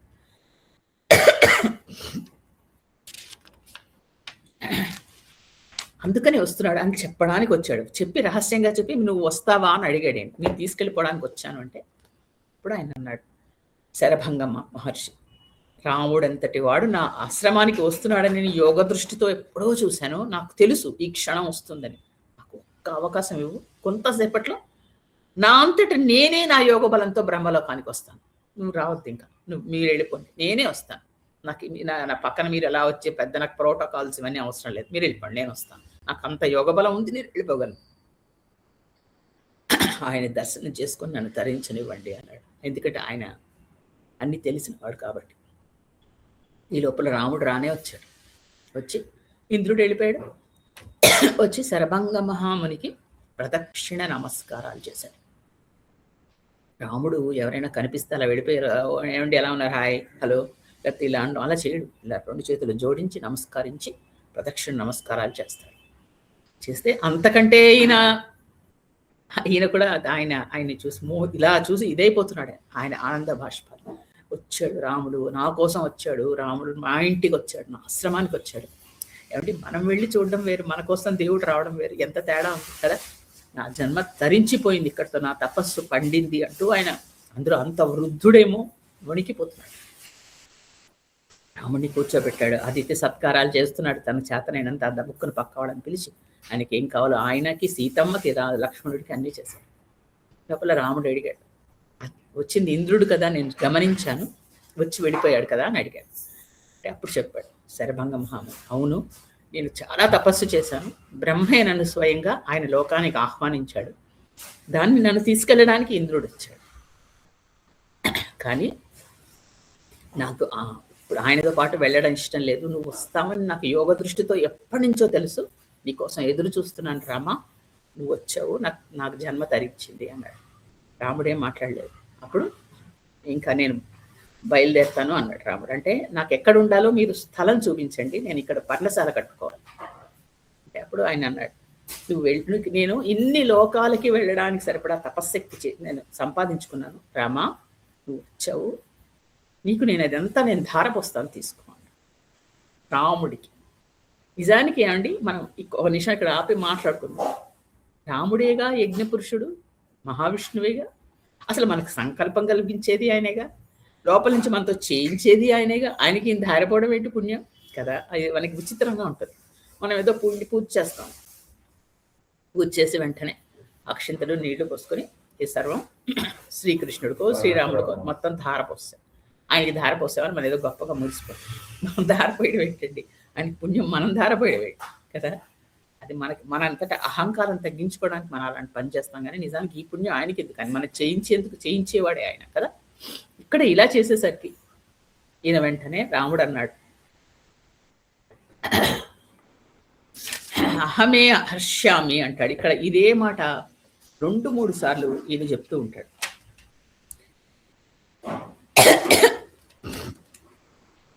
అహమేవా హరిష్యామి అంటాడు. అంటే నేను పొందగలుగుతాను, అంటే నేనే అవన్నీ సంపాదించుకుంటాను అంటాడు. అంటే అంతకుముందరే అనసూయ దగ్గర తీసుకుని, అనసూయ కూడా అంటుంది కదా సీతతోటి, నేను తపశ్శక్తి ఇస్తాను తీసుకోమ్మా అని సీతతో అంటే, లేదండి అని నమస్కారం చేసి నేను సంపాదించుకుంటాను అంటుంది సీత. అప్పుడు రాముడు అంటాడు, ఏంటి నువ్వు తీసేసుకున్నావా ఏంటి అంటూ ఆవిడ మీద సరసాలు ఆడతాడు కదా. అదే రాముడు కూడా చెప్పాడు, నేను సంపాదించుకుంటాను అని నమస్కారం చేస్తాడు. అలా పెద్దవాళ్ళు పెద్దదేదో ఇస్తే వదండి అలా అనకూడదు కదా. లేదండి నేను సంపాదించుకుంటాను, వినయం, రాముడిలో ఉండే 16 లక్షణాలు గుర్తు చేసుకోండి, చెప్పి నేను సంపాదించుకుంటాను. అప్పుడు మరి నన్ను ఎక్కడ ఉండమంటారో అది మీరు నాకు సెలవు ఇవ్వండి. నేను చెప్పాను కదా, ఋషులు చెప్పిన చోట, ఋషులు చెప్పిన మార్గంలో రాముడు నడుస్తూ ఉంటాడు. అలా చెప్పేసరికి వెంటనే ఆయన అన్నాడు, నేను చెప్తాను నీకు ఎక్కడికి వెళ్ళాలో అని. ఆయన వెంటనే అన్నాడు, ఇక్కడ కొంచెం దూరంలో ఇంకొక మహర్షి ఉంటాడు, ఆ మహర్షి దగ్గరికి నువ్వు వెళ్ళు, ఆయన నీకు ఎక్కడ ఆశ్రమం కట్టుకుంటాడో అవన్నీ నీకు చెప్తాడు అని చెప్తాడన్నమాట. ఆయన పేరు సుతీక్ష్ణ మహర్షి. సుతీక్ష్ణ మహర్షి అనే ఆశ్రమం ఉంది. ఆయన ఆశ్రమానికి నువ్వు వెళితే ఆయన నీకు ఆశ్రమం ఎక్కడ కట్టుకోవాలో చెప్తాడు. ఇక్కడ మనం ఇంకొకటి గమనించాలి. చెప్పాను కదా, మన రామాయణానికి కథ కోసం కాదు, ఆలోచిస్తూ చదువుతూ వెళ్తున్నాం రీజనింగ్ తోటి. ఒక్కొక్క ఋషి దగ్గరికి వెళ్తూ ఉంటే రాముడు వాళ్ళని పట్టుకుంటాడు, వాళ్ళకి మోక్షాన్ని ఇవ్వడమో వాళ్ళని అనుగ్రహించడమో చేస్తాడు. వాళ్ళు ఏం చేస్తారు, ఆ చెయ్యిని పట్టుకెళ్ళి ఇంకో ఋషి చేతిలో పెట్టేస్తూ ఉంటారు. చూడండి, ఎక్కడి నుంచి వస్తున్నాడు, భరద్వాజుడి నుంచి, వశిష్ఠుడి దగ్గర నుంచి, వశిష్ఠుడు, విశ్వామిత్రుడు, మీరు ఒక్కొక్క ఋషి మీరు వేయండి టేబుల్, మీకు తెలుస్తుంది. ఇప్పుడు ఏం చేశాడు, ఈయన దగ్గరికి వస్తే రాముడు చెయ్యి పట్టుకుంటున్నాడు. ఆయన్ని పట్టుకుంటుంటే ఏం చేశారు, రాముడు చేయి తీసుకెళ్ళి సుతీక్ష్ణ మహర్షి చేతిలో పెట్టేస్తున్నాడు. ఒక్కొక్క మహర్షి ఆయన్ని ఉద్ధరించడం రాముడిని అంటే అలా కాదండి. వీళ్ళు కేవలం తపశ్శక్తే కాదు, ఒక్కసారి ఆ ఋషి ఆశ్రమంలోకి ప్రవేశిస్తే అందులో ఉండే ప్రత్యేక శక్తి ఉండే వీళ్ళ చేసేవన్నీ ఆయనకి దక్కుతూ ఉంటాయి. ఇప్పుడు చూడండి, యాగవాటికలు యజ్ఞవాటికలకు మనం వెళ్తే ఏం చేస్తాం? అది చేసినప్పుడు చుట్టూతా ప్రదక్షిణం చేసి నమస్కారం చేసి అది ఏదో పెట్టుకొని వస్తాం కదా, అక్కడ ఉండేది. అలా చేయడం వల్ల ఏంటవుతుంది, మనకి అక్కడ ఉండే ఆ పాజిటివిటీ అంత మనలో ప్రవేశిస్తుంది. అసలు యజ్ఞం అది చేస్తున్నప్పుడు వచ్చే పొగ పిలిస్తే చాలంట. అవన్నీ అంత మంచివి కదా. రాముడు చేసిన పని అదే. ప్రతి ఋషి వాటికలోకి వెళుతున్నాడు, అక్కడ వాళ్ళందరినీ దర్శిస్తున్నాడు. కొంతమంది దర్శనంతో సిద్ధ పురుషులు వాళ్ళు, ఆ పుణ్యాలు వస్తాయి. అవన్నీ కావాలి రాముడికి. అలాగా ఆయన దగ్గరికి వెళ్ళి ఆయనకి నమస్కారం చేసేసరికి అప్పుడు ఇవన్నీ చెప్పాడు. ఇలా చెప్పి నువ్వు వెళ్ళి సుతీక్ష్ణ మహర్షిని సందర్శించు అంటే, సరే రాముడు లక్ష్మణుడు సీత ఇంకా అయితే మేము వెళ్ళొస్తాం అని లేచారు. అప్పుడు శరభంగ మహర్షి చెప్పాడు, నాయనా ఇంత దూరం వచ్చావు, నా కోసం ఒక్క క్షణం ఆగు అన్నాడు. రాముడు అన్నాడు, ఎందుకు? నేను నీ సమీపంలో నిన్ను చూస్తూ నీ నామం చెప్పుకుంటూ నేను దేహాన్ని చాలించబోతున్నాను. నాకు అందుకోసం నీ కోసం ఎదురు చూస్తున్నాను. ఎంత గొప్పగా ఉంటుందండి నిజంగా. మా ఋషులు ఏమీ అది ఇంత కష్టపడి తపస్సు చేసిన ఆయన ఇలా అన్నాడు. అంతకు ముందర విరాతుడు ఏమీ లేకుండానే సాధించాడు. మరి దానికి ఆయన పూర్వజన్మ సుకృతం అంటారా? ఏంటంటారు? ఇది అందుకే ఇది మోక్షకాండ. ఎంతమందికి ఎలా ఏ విధంగా మోక్షం ఇస్తున్నాడో చూడండి అని. ఇదేం చేశాడు? వెంటనే రాముడు సరే అన్నాడు. అప్పటికప్పుడు ఆయన తన యోగ బలంతో అగ్నిని రాజిల్ల చేశాడు. అగ్నిని ఒకసారి ఆవిర్భవింప చేశాడు. వాడు మామూలు అగ్నితో చేసి దానిలో నెయ్యి అది వేసి సమిధలు అవి వేశాడు. వేసి ఇప్పుడు చెప్పాడు, అది చెప్తూ చెప్పాడు. అది ఇంకా రగిలే లోపల నువ్వు సుతీష్ణ మహాముని ఆశ్రమానికి వెళ్ళు, అతను నీకు నివాస స్థలం ఏదో చెప్తాడు అని. ఎక్కడా అని రాముడికి తెలియదు కదా. సుతీక్ష్ణ మహాముని అంటే అడవిలో ఎట్లా వెళ్తాడు, అందుకని చెప్పాడు. ఇక్కడ ఒక మందాకిని నది అనేది ప్రవహిస్తుంది. దాని చుట్టుపక్కలే తిరుగుతున్నాడు రాముడు లక్ష్మణుడు వాడు అడవిలో. ఇది నది ఎప్పుడు తూర్పుకు వెళుతోంది. ఆ నది చూడండి, కొన్ని నదులు ఒకే వైపు ప్రవహిస్తూ ఉంటాయి. ఈ నది తూర్పు వైపు ప్రవహిస్తుంది. ఎందుకంటే అటువైపుట ప్రవహించేటప్పుడు అవన్నీ పూలు తీసుకుని వెళుతూ ఉంటుంది. అందుకని దాన్ని బట్టి వాళ్ళు అంచనా వేస్తారు. వాళ్ళ దగ్గర ఏం మనలాగా కంపాస్ అవి లేవు చూసుకోవడానికి కదా. పువ్వులు అవి తీసుకుని అటువైపు అంతే, దానిలో పూలు పడతాయి నదిలో, అలా వెళుతూ ఉంటుంది. ఆ పూలను వాళ్ళని బట్టి గుర్తిస్తూ ఉంటారు ఇటెలుతో. అది వెళ్లే వైపు కాకుండా పశ్చిమం వైపు వెళ్ళి, అంటే అది ఎక్కడి నుంచి వస్తుందో అటువైపు వెళ్ళాలి. వెళితే అక్కడ సుతీక్ష్ణ మహాముని ఆశ్రమం ఉంటుందని ఆ ఆశ్రమం గురించి అంతా చెప్తాడు. చెప్పి అప్పుడు బ్రహ్మ మేధ మంత్రాలు అని ఉంటాయి. బ్రహ్మ మేధ మంత్రాలు, ఈ అగ్ని రగులుతోంది కదా, ఆ మంత్రాలన్నీ చదివాడు. చదివేసరికి ఒక్కసారి అగ్ని పైకి వచ్చింది. రాగానే రాముడికి సీతకి లక్ష్మణుడికి నమస్కారం చేసి ఆయన అగ్నిలో ప్రవేశించాడు. వీళ్ళు చూస్తూ ఉండగానే అగ్నిలోంచి ఒక 15 ఏళ్ల పిల్లాడు బయటకు వచ్చాడు. అంటే ఆయన లోపలికి వెళ్ళి అందులో అగ్నిలో ఉండే ఆయన శరీరం దహించుకుపోయింది. అందులోంచి ఒక 15 సంవత్సరాల పిల్లాడిలాగా బయటకు వచ్చాడు. దివ్య తేజస్సుతో వెలిగిపోతున్నాడు అతను. వెంటనే వచ్చి ఇంకా వీళ్ళనేమి చూడలేదు. చూసి వెంటనే అక్కడి నుంచి బ్రహ్మలోకానికి వెళ్ళిపోయాడు. ఆయన యోగశక్తితో వెళ్ళాడు. మళ్ళీ ఇంద్రుడేవి రాలే, ఆయనంత యోగశక్తితో వెళ్ళాడు. అప్పుడు బ్రహ్మ సభ తీర్చున్నట్ట పైన. అక్కడ సత్యలోకానికి వెళ్ళాడు. ఏంటి చెప్పాను కదా, 1 2 3 4 5 6 దాటి 7కి వెళ్ళాడు. వెళితే బ్రహ్మ సభ తీర్చాను, సింహాసనం మీద కూర్చుని ఉన్నాడు. అందరూ కూర్చున్నారు, పెద్ద పెద్ద వాళ్ళు అక్కడ. అక్కడికి ఈయన వెళ్ళాడు శరభంగ మహర్షి. వెళ్ళేసరికి బ్రహ్మ అంతటి వాడు, మహర్షి స్వాగతం, రండి కూర్చోండి అంటూ ఆయన లోపలికి పిలిచి ఒక ఉన్నతాసనం పక్కనుంటే చూపించాట. రండి ఇక్కడ మీకోసం ఆసనం సిద్ధం చేస్తాను, రండి ఇక్కడ కూర్చోండి, మనందరం అన్ని చాలా విషయాలు మాట్లాడుకోవాలి అంటే. శరభంగ మహర్షి ఈ 15 సంవత్సరాల కుర్రాళ్ళలాగా వెళ్ళాడు కదా, వెళ్ళి ఆయనకి బ్రహ్మకి నమస్కరించి ఆసనంలో కూర్చున్నట్టు. ఇంకా వాళ్ళు రకరకాల మాటలు అవి మాట్లాడటం మొదలెట్టుకున్నారు.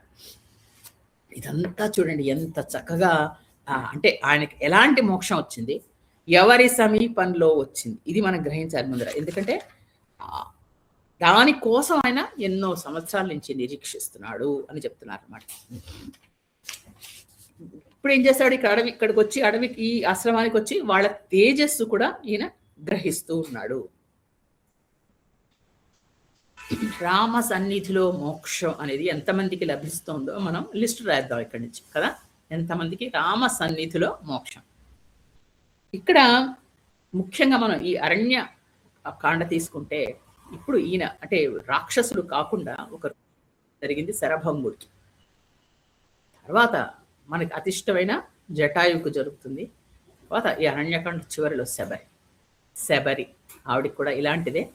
రాముడి సన్నిధిలో రాముడిని చూస్తూ రామనామని చెప్తూ మోక్షం పొందే వాళ్ళలో వీళ్ళు. మోక్ష కాండ అని ఎందుకు అన్నారు అనేది మీకు మొత్తం అరణ్యకాండ అయ్యేసరికి అర్థమైపోతుంది. ఇక్కడ రామానుగ్రహం వల్ల ఆయనకి మోక్షం వచ్చింది. ఆయన చేసిన కర్మఫలం వల్ల ఆయనకి లభించింది కేవలం బ్రహ్మలోకంలో ఒక ఇది. కానీ ఇక్కడ ఒకటి, మనకి భగవంతుణ్ణి పొందడానికి ఏది మనకి సాధనం అని ఆలోచిస్తే ఏంటంటే భగవంతుడు చెప్పినట్టు మనం బతకాలి. ఇదే నేను చెప్పాను. దానికి మనకి దీనికి భగవద్గీతకి రిలేషన్. భగవంతుడు ఏదైతే చెప్పాడో ఆ విధంగా చేయడమే మనం చేయవలసింది. మనకి ఒక్కొక్కళ్ళకి ఒక్కొక్క ఇలా చేయాలి అంటే మనకి ఒక సెట్ ఆఫ్ రూల్స్ ఉంటాయి కదా. ఒక గృహిణిగా ఏం చేయాలి, ఇంటి యజమాని ఏం చేయాలి, లేదా బ్రహ్మచర్యంలో ఏం చేయాలి, లేదా ఒక కౌమార దశలో ఏం చేయాలి, రకరకాలు మనకి అన్ని చెప్పబడ్డాయి వేదంలో. ఆయన చెప్పినట్టు కనుక మనం విని ధర్మంగా బతికితే దట్స్ ఇట్. అదే మనకి మోక్షానికి హేతు. అంతే కదా. లేదు నాకు మోక్షం కావాలని మనం ఉన్న పనులు వదిలేసి ఇల్లు వదిలేసి వెళ్ళి తపస్సు చేసుకుంటుంటే అది మోక్షం కాదు. మన పనులు, మీ పని మీరు చేయండి అని చెప్పాడు. కానీ భగవంతుడు నాకు పూజ చేయండి అని ఏనాడు చెప్పాడు. మీ పని మీరు చేయండి, ఇష్టంగా చేయండి, రిజల్ట్ గురించి ఆలోచించకండి. గీతలో చెప్పిన, రామాయణంలో చెప్పిన, ఏది చెప్పినా ఒకటే చెప్తారు. ఇది కూడా అదే చేశాడు. ఆయన చేయవలసిన పని ఆయన చేశాడు ఋషిగా. ఇక్కడ ఆ విధంగా ఒక కర్మాచరణ అంటే యాగాలు యజ్ఞాలు ఆయన చేయడం, అందరికీ నేర్పించడం చేసి రాముడి సమక్షంలో భగవంతుని సన్నిధిలో మోక్షం పొందేశాడు శరభంగ మహర్షి. ఆయన చెప్పాడుగా మందాకిని నదిని పట్టుకొని వెళ్ళిపోండి అని. ఆ విధంగా వెంటనే ఆశ్రమంలోంచి వీళ్ళ ముగ్గురు బయటకు వచ్చారు. రాముడు వచ్చాడు అని చుట్టుపక్కల ఆశ్రమాల్లో అందరికీ తెలుసు. అక్కడి నుంచి అనేక మంది ఋషులు గుంపులుగా వచ్చారు రామదర్శనం కోసం. అందరికీ తెలిసింది శరభంగ మహర్షికి మోక్షం, ఆయన వెళ్ళిపోయాడు. అప్పుడు రాముడు లక్ష్మణుడు సీత వచ్చారు. వాళ్ళకి అందరికీ కూడా తెలుసు రాముడు వస్తున్నాడు. అందరూ వచ్చారు. వచ్చిన తర్వాత వాళ్ళు ఎలాంటి వాళ్ళు అని దాని గురించి వాల్మీకి రాస్తాడు. ఈ మునీశ్వరులు కొంతమంది అంటే రకరకాల మునులు, అందరూ తపస్సు ముక్కు మూసుకుని తపస్సు చేసేవాళ్ళు కాదండి. రకరకాలుగా చేస్తారు. తపస్సులు అనేది ఎన్ని రకాలుగా చేస్తారు. కొంతమంది ఈ వచ్చిన వాళ్ళలో బ్రహ్మ నుంచి పుట్టిన ఋషులు అనేక మంది ఉన్నారు. వైఖానస్సులు అంటారు వాళ్ళని. తర్వాత అందులో కొంతమంది ఋషులు కేవలం ఆకులే ఆహారంగా తింటూ తపస్సు చేస్తూ ఉంటారు. అంటే వాళ్ళు వెళ్ళి ఓ పండు వెతుక్కోవడానికి టైం పడుతుంది కదా. అందుకని ఏం చేస్తారంటే ఎదుర్కొంటే చెట్టు ఉంటే చెట్టు ఆకు తినేసి కూర్చుంటారు. అంటే అంత కూడా టైం వేస్ట్ అవ్వకుండా అలా తినేవాళ్ళు కొంతమంది. కొంతమంది ఏం చేస్తారట, ఆకులు తినరు. కింద రాలిపోయిన ధాన్యం గింజలు ఉంటాయి. ఆకు కోస్తే చెట్టు బాధపడుతుందని కొంతమందికి.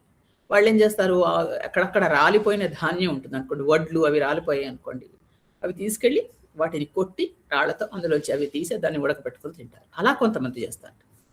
ఇక కొంతమంది ఏం చేస్తారు, తపస్సు చేసేటప్పుడు ఏవి తినరు. కేవలం సూర్య కిరణాలు చంద్ర కిరణాల్లోంచి శక్తిని తీసుకుంటారు వాడు. అంటే సూర్యుడు వస్తూ ఉంటే వెళ్ళి నిలబడతారు, అందులోంచి వాళ్ళకి శక్తి వస్తుంది. చంద్రుడు వస్తూ ఉంటే వెళ్ళి నిలబడితే శక్తి వచ్చేస్తుంది. అలా తీసుకుని వాళ్ళు తపస్సు చేసుకుంటారు. వాళ్ళు ఇంకేమీ తినరు. తర్వాత కొంతమంది గాలిని ప్రాణాయామం చేస్తూ దానివల్ల శక్తి పొందుతారు. కొంతమంది కేవలం జలమే ఆహారంగా తీసుకుంటారు. ఇలాగ రకరకాల వాళ్ళు ఉన్నారు. ఇక కొంతమంది నీళ్లలో ఉండి తపస్సు చేస్తారు. అంటే ఇంతవరకు మునిగి ఆ నీళ్లలో, అంటే ఏంటి శరీరాన్ని బాధ పెడితే అలా చేస్తూ ఉంటే ఏంటంటే వాళ్ళకి ఇంకా నిద్ర అలాంటివి ఉండవు. అలా నీళ్లలో నిలబడి తపస్సు చేస్తారు. కొంతమంది పంచాగ్నులు అంటారు. అంటే 5 అగ్నులు ఇలా చుట్టూ పెట్టుకుని ఆ మధ్యలో కూర్చుంటారు. కూర్చుని తపస్సు చేస్తారు. అది ఎంత కష్టం తెలుసా అండి. ఎండాకాలం లాంటి వాటిల్లో 5 అగ్నులు, ఒకటి కాదు, చుట్టూతా ఉంటే మధ్యలో కూర్చుంటారు. అంటే ఇలా మంటలు వస్తూ ఉంటే ఆ వేడిలో తపస్సు చేస్తారు. అలా చేసేవాళ్ళు ఉంటారు. ఇలాంటి వాళ్ళు అన్ని రకరకాలుగా తపస్సు చేసేవాళ్ళు ఉంటే వాళ్ళందరూ వచ్చారు. ఇంకా కొంతమంది వచ్చారు. వాళ్ళు చెట్టు పైకి ఎక్కి చెట్టు పై నుంచి కూర్చుని తపస్సు చేస్తారు. అలాంటి వాళ్ళు కూడా ఉన్నారు. వృక్ష అగ్రం మించి తపస్సు చేసేవాళ్ళు. ఇలాగ రకరకాల ఋషులు వచ్చి రాముడికి నమస్కారం చేసి రాముడికి రకరకాలుగా కీర్తించారు. స్వామి నువ్వు అంటే మళ్ళా నువ్వు దేవుడివి అనరు, నువ్వు రఘువంశంలో పుట్టావు, అక్కడ మా కోసం వచ్చావు, ప్రభువువి, నువ్వు అడవికి ప్రభువు. ప్రతి వాళ్ళు ఇలాగే అంటారండి. నువ్వు కోసల దేశానికి కాదు, ఇప్పుడు అడవికి మాకందరికీ నువ్వే ప్రభువువి, నేను మీ దాసులం, నువ్వు ఎలా చెప్తే మేము ఎలా చేస్తాం. మమ్మల్ని రక్షించాల్సిన బాధ్యత నీకుంది. ఇంకొకటి ఏంటంటే మనకు తెలియని విషయం, ఆ ఋషులందరూ తపస్సు చేస్తే దానిలో ఇప్పుడు అది కోసల దేశంలో సంబంధించిన అడవి అనుకోండి, అంటే దశరథుడికి సంబంధించిన అడవి.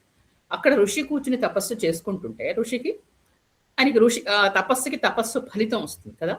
ఆ తపస్సు ఫలితంలో 4వ వంతు అంటే 1/4 అది మాత్రం ఆ రాజుకే చెందుతుంది. రాజుకి ఇచ్చి తీరాలి వాడు.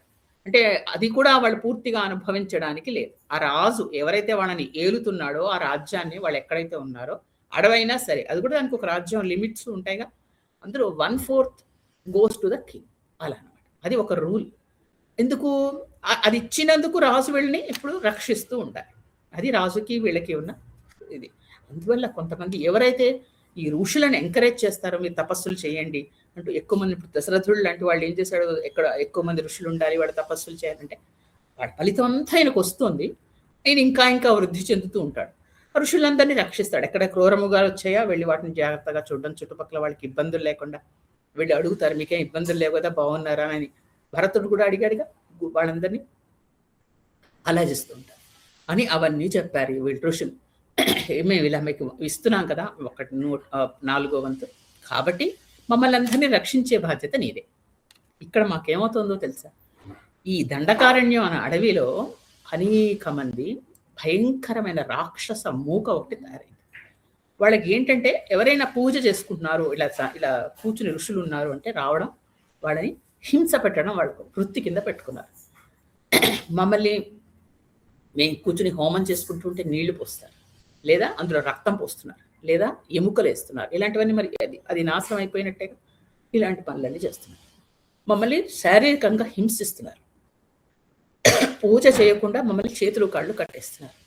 మాట్లాడొద్దంటారు, ఏదైనా చేస్తే గట్టిగా మాట్లాడితే చంపేస్తున్నారు. ఇలా అంటే మేము శాపం ఇవ్వకూడదా వాళ్ళకి? వీళ్ళు ఇవ్వచ్చు కదా శాపాలు, ఇవ్వరు వాళ్ళు.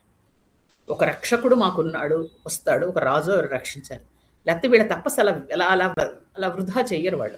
వాళ్ళ ప్రాణం పోయినా సరే వృధా చేయరు అని చెప్పారు. చెప్పి రామ నీకు మేము తీసుకెళ్ళి చూపిస్తాను రా అని రాముడిని పక్కకి కొంచెం దూరంగా తీసుకెళ్ళి అక్కడ చూపించారు. గుట్టలుగా పడున్నాయిటండి. ఏంటి? అస్థి పంజరాలు, ఋషుల దేహాలు. అంతమంది ఋషుల్ని రాక్షసులు చంపి పడేశారు. వాళ్ళని చంపి పడేయడం, తర్వాత అక్కడ పడేసేసరికి అలా గుట్టలుగా పాపం పేరు అన్నీ అలా ఉన్నాయి. రాముడికి కళ్ళ నీళ్లు ప్రవహించాయి, తట్టుకోలేకపోయాట. అసలే సున్నితం చెప్పాను కదా మనస్సు. అలాంటి వాడు ఋషులని చంపుతున్నారు. వీళ్ళు ఏం చేశారని చంపుతున్నాడు, వీళ్ళకి ఏమిటి రాక్షసులు ఎందుకు ఇలా క్రూరంగా చేస్తున్నారు అని అప్పుడు వాళ్ళందరికీ అక్కడ వాగ్దానం చేశాడు రాముడు. ఏం చేశాడు? నేను ఇక్కడ ఋషులందరినీ మిమ్మల్ని అందరినీ రక్షించే బాధ్యత నాది, నేను జాగ్రత్తగా మిమ్మల్ని అందరినీ చూసుకుంటాను అని అన్నట్టవాడు. ఇలా నన్ను ప్రార్థించకండి, మీరు నన్ను ఆజ్ఞాపించాలి. అమ్మా ఇది నువ్వు చెయ్యి అంటేనే నాకు గౌరవం, మీకు గౌరవం, కాబట్టి నన్ను ప్రార్థించద్దు మీరు అని చెప్పాడు. తర్వాత అన్నాడు, పితృవాక్య పరిపాలన అనే ఒక నెపంతో వచ్చానేమో నేను అడవికి, అసలు నేను ఈ విధంగా నేను రావడం మీకు సాయపడడం కోసం వచ్చానేమో అన్నట్టు అని కేవలం ఆత్మకార్యేణ ప్రవిష్టేద్యం మయావనం అనే మాట అన్నాడు. కేవల ఆత్మకార్యేణ ప్రవేష్టేద్యం మయావనం అంటే నేను నా కార్యం కోసం అడవిలో ప్రవేశించాను అన్నాడు. ఇక్కడ అనుకోకుండా రాముడి నోట్లోంచి ఆ మాట వచ్చింది. ఏ కార్యం కోసం వచ్చాడైనా? రావణ వధ కోసం వచ్చాడు. కానీ గురువుని రక్షించడం కోసం కూడా వచ్చానేమో, ఇలా కూడా చేస్తున్నానేమో అన్నాడు. మరి రాముడు తను దేవుడని తెలియదు కదా, ఎలా వచ్చింది? మామూలు మానవుడికి కూడా ఒక్కొక్కసారి నోట్లోంచి మాటలు దొరుకుతాయండి, మనకు తెలియకుండా ఆ మాట ఏదో అనేస్తాం, అది నిజం అయిపోతుంది. అలాగా వచ్చింది రాముడి నోట్లోంచి. అప్పుడు చెప్పాడు రాముడు, నేను రాక్షసుల్ని సంహరిస్తున్నాను, మీకు వాగ్దానం చేస్తున్నాను, మీరు ఇంక నుంచి మా అన్నదమ్ముల బలపరాక్రమాలని మీరు చూడండి అని అన్నాడు.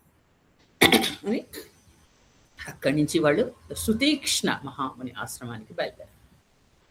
ఇది రాముడు ఇచ్చిన మాట కదా. వీళ్ళకి వాగ్దానం చేసి అక్కడి నుంచి నేను చూసుకుంటాను వాళ్ళని అన్నాడు. అది చెప్పడమే అదొక గొప్ప అండి. ఎందుకు వాగ్దానం చేసేంత అవసరం? రాముడు నేను చేస్తానంటే చేస్తాడు కదా, వాగ్దానం చేయాల్సిన అవసరం ఉందంటే ఆ క్షణంలో ఆ ఋషులకి ఇంకా ఏమీ తట్టట్లేదు పట్టట్లేదు. వాళ్ళకి ఏంటంటే ఒకటే దిగులు. వాళ్ళు చేసుకునే పని వాళ్ళని చేసుకోనికుండా రాక్షసులు వాళ్ళని ఈ విధంగా హింస పెడుతుంటే వాళ్ళకి అందరూ నేనున్నాను అంటే భుజం తట్టాలి, భయం లేకుండా చేయాలి. రాముడిచ్చిన వాగ్దానంతో వాళ్ళకి 1000 రెట్ల బలం వచ్చింది. అసలు రాముడు సత్యవాక్య పరిపాలకుడు చేస్తాడు, పైగా వాగ్దానం కూడా చేశాడు. ఇంకా మాకు భయం లేదు, మేము నిర్భయంగా ఇక్కడ మా తపస్సు చేసుకోవచ్చు అని. ఎలాంటి ఋషులు చెప్పాను కదా మీకు, ఎలాంటి వాళ్ళు. అందులో బ్రహ్మ నుంచి ఆవిర్భవించిన వాళ్ళు కూడా ఉన్నారు. వాళ్ళందరూ ఎవరి ఆశ్రమానికి వాళ్ళు వెళ్ళారు, వెళ్ళి వాళ్ళు తపస్సు చేసుకోవడం మొదలెట్టారు.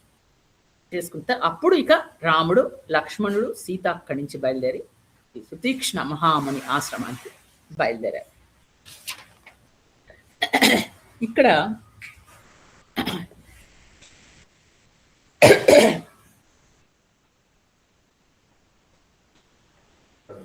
మనం ఇప్పుడు నేను చెప్పాను మీకు, ఇక్కడ మనం ఒక్కసారి వెనక్కి వెళ్ళి ఒక్క పిసరు చెప్పుకొని మనం ముందరకు వెళ్ళచ్చు. ఇక్కడ ఇలా ఇంద్రుడు ఏమన్నాడు ఋషితోటి, ఇంతటి మీ రాముడు వస్తున్నాడు, ఆయనకి మీరు కొన్ని శక్తి, మీ శక్తి ఆయనలో నిక్షేపించండి అన్నాడు. తపశ్శక్తి ఇస్తే రాముడు వద్దన్నాడు కదా, నా తపశ్శక్తి అంతా తీసుకో, అన్ని లోకాలు నీకు ఇచ్చేస్తానంటే నాకు వద్దు, నేను చేసుకుంటాను అన్నాడు. కానీ రాముడిలో వీళ్ళకున్న తపశ్శక్తి కాకుండా మిగతా కొంత శక్తిని రాముడిలో నిక్షేపించేశారు ఆ ఋషులందరూ. అందువల్ల రాముడిలో ఇంకా శక్తి పెరుగుతోంది, తపశ్శక్తి పెరుగుతూ అప్పుడు ఏమవుతుంది, రావణాసురు సంహానం జరగడానికి ఆయన సిద్ధమవుతున్నాడు ఈ శక్తి అంతా తీసుకుని. దీనివల్ల ఆయనకి ఇంకా తపస్సు చేస్తాడు. ఇప్పుడు వెళ్ళి ఆయన ఒక ఆశ్రమాన్ని ఏర్పరచుకొని, అప్పుడు అంటే రావణాసురుడు కూడా అంత దుర్మార్గుడే, చేసిన పనులన్నీ తప్పే, కానీ అతనిలో ఉన్న శక్తి ఏంటో మనకు తెలుస్తుంది. ఎంత తపశక్తి ఉన్నవాడో చూడండి. అంటే ఏ దేవతలు కూడా ఆయన్ని చంపే అవకాశం లేదు. ఒకటి వరము, రెండు ఆయనకున్న శక్తి. అందువల్ల రాముడు ఇలా ఈ విధంగా వచ్చాడు. ఇక శరభంగముని ఆయన తపస్సు చేసుకొని ఒక పైకి బ్రహ్మలోకంలో ఒక పదవిని సంపాదించుకున్న అలాంటి వాడు రాముడి లాంటి ప్రియమైన అతిథి కోసం ఎదురు చూస్తూ ఆయన యోగ దృష్టితో తెలుసుకుని ఆయన దర్శనం చేసుకుని ఆయనతో మాట్లాడి తరించి, అంతకు ముందర ఇంద్రుడు వచ్చినా స్వయంగా తన కోసం ఆయన్ని వద్దని పంపించి వేసి ఇదిలో రాముడు చూస్తూ ఉండగా ఈ దేహాన్ని చాలించాడు, మోక్షం పొందాడు. అంటే ఎంత గొప్ప అవకాశం దొరికింది అలాంటి ఋషికి. అసలు ముందరే ఆయనకి బ్రహ్మ లోకంలో పదవి వచ్చినా రాముడి సమీపంలో మరణించడం అనేది ఆయన చాలా గొప్ప వరంగా భావించాడు. ఆ విధంగానే ఇది అంటే మోక్షకాండలో మనకి ఋషులలో మొట్టమొదట మనం చూస్తాం.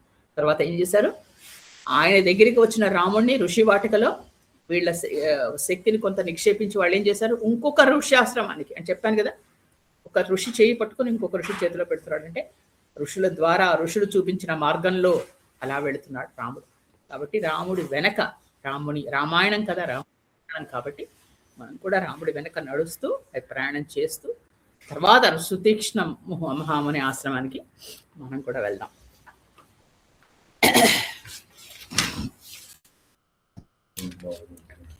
ఇక్కడికి ఈరోజు ముగిస్తాను.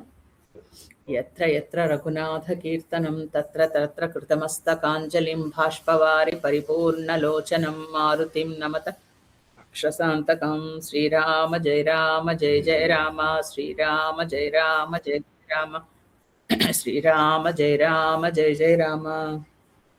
జై శ్రీరామ్.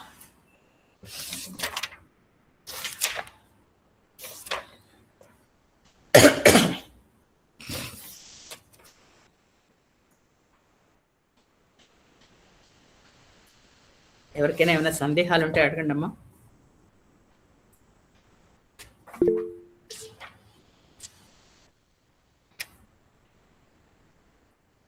నమస్తే వల్లిగారు. చెప్పమ్మా శ్రీదేవి.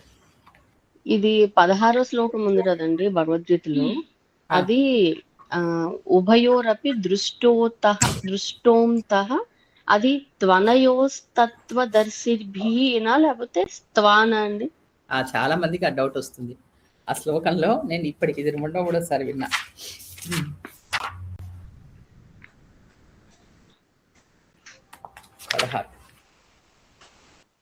దృష్ట్యోంతాః స్తనయో, అది మధ్య ఒక చిన్న గీత పెట్టుకోండి. ఓకే. నేను కూడా గీత పెట్టాను, గీత పెట్టకపోతే కష్టం, ఎందుకంటే 2 సందులు పక్క పక్కనే వచ్చాయి. దృష్టోంత స్తనయోస్తత్వదర్శిభిః. దృష్టోంత అది సా లేదు కదండి అక్కడ, అది కాదు, నా కింద సా ఉంటుంది. నా కింద నా కింద ఒత్తు లేదు మేడం అక్కడ. ఉంది త్వా ఉందండి, నా కింద ఏ ఒత్తు పెట్టుకోవాలి? కావత్తు ఇలా ఉంటుంది కదా. దృష్టోంత స్తనయో స్వనయో స్వనయో స్తత్వ దర్శిభిః. ఓకే ఓకే, సరే అండి. అయితే మరి అంటే తత్వదర్శిభిః అక్కడ. ఓకే, స్తనయో అక్కడ సంధి కలిసింది, అందువల్ల తత్వదర్శిభి, తత్వజ్ఞానుల చేత చూడబడినది అని. స్తనయో తత్వదర్శిభిః. Right, exact. మీకు అర్థం తెలిసి సంధిని ఈజీగా వడగొట్టేస్తాం. తత్వదర్శిభికి ఇక్కడ అంతకు ముందర తనయో స్థ అంత రెండింటికి సంధి కలిసిపోయి మీకు అంత 2 సంధులు ఒకదాని మీద ఒకటి, ఒక అక్షరాలు ఒకదాని మీద ఎక్కే, కాబట్టి అది అలా వచ్చింది. యాక్చువల్లీ అనయో దాని స్తనయో అయిపోయింది, ఎందుకంటే ఇక్కడ 2 మళ్ళా కలిసింది, సంధి కలిసింది. అనయో తత్వదర్శిభిః. ఇప్పుడు మీకు తేలిక అవుతుంది చూడండి. దృష్టోంత అనయో తత్వదర్శిభిః. రైట్.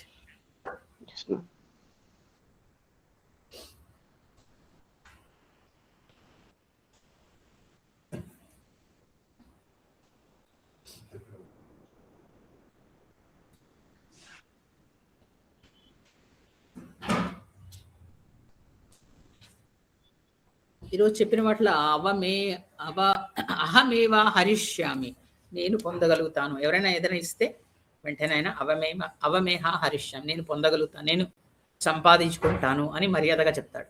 లేకపోతే ప్రతి ఋషి ఇచ్చేస్తాను, భరద్వాజుడు అన్నాడు, అంత ప్రతి వాళ్ళు మేము ఇచ్చేస్తామా, తప్పపాలని తీసుకో అంటే దేవుడు కష్టపడటం ఎవరికి ఇష్టం ఉండదు కదా, దేవుడిని ప్రేమిస్తారు అందరు. అందువల్ల తీసేసుకో అంటే ఏం చెప్తున్నాడు, వద్దు నేను సంపాదించుకుంటాను నా తపస్సుతో అని చెప్పడం మర్యాదగా. అది ప్రతి ఋషి ఆశ్రమంలో రాముడు అంటూ ఉంటాడు.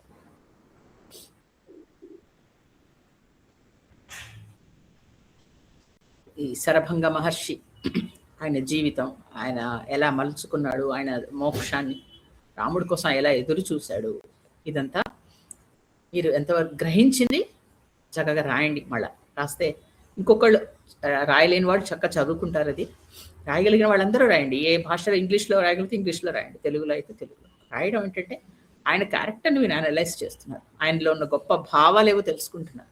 రాముడి దర్శనం కోసం ఎంత పరితపించాడు, రాముడి సన్నిధిని చూస్తూ మోక్షం ఎలా పొందాడు, అంత కష్టపడి వెళ్ళిపోతున్నాడు బ్రహ్మలోకానికి, ఇంక సిద్ధంగా ఉన్నాడు. కానీ ఏం చేశాడు, రాముడు రాగానే మాకు అది కూడా వద్దయ్యా, నువ్వు ఎదురుకుండా కనిపించావు, మొత్తం నువ్వు తీసేసుకో, నాకు అక్కర్లేదు అంటున్నాడు. ఎంత గొప్ప మనస్సు ఉండాలండి. బ్రహ్మలోకానికి వెళ్ళబోయేవాడు, ఇంద్రుడు వచ్చి నిలబడినవాడు, నాకు ఏ వద్దు, నీకు ఇచ్చిస్తాను, తీసేసుకో నా పుణ్యం అంతా అంటున్నాడు. అంటే పుణ్యానికి కారణం ఎవరో తెలుసు ఆయనకి, రాముడే. ఆయన నా గుమ్మంలోకి వస్తే నాకు ఈ పుణ్యం మోక్షం కూడా వద్దనిస్తున్నాడు.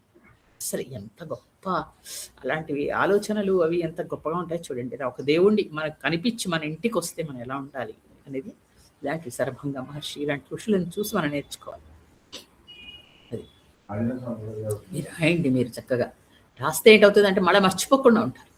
ఇప్పుడు కథలాగా వింటే బాగుంటుంది, తర్వాత మర్చిపోతాం అందులో ఉండే మోరల్స్ ఏంటి అలాంటివి.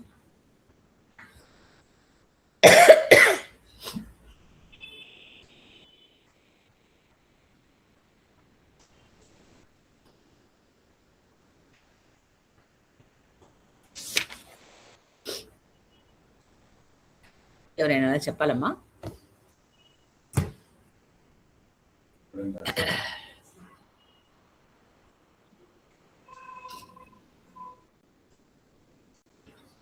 సరే, అయితే వచ్చే వారం కలుద్దాం.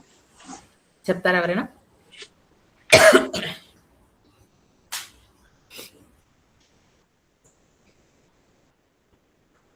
వచ్చే వారం ఇంకొక ఋషి ఆశ్రమం, రాముడు వెళ్ళడం, అక్కడేం జరిగింది, తర్వాత రాముడు ఇంకా ముందరికి ఎలా వెళ్ళాడు, రామాయణం, రాముడి ప్రయాణంలో రాముడితో పాటు మనం కూడా పయనిద్దాం. ఇలాంటి గొప్ప గొప్ప ఋష్యాశ్రమాలకు వెళ్ళి మనం కూడా తరిద్దాం. జై శ్రీరామ్. స్వస్తి.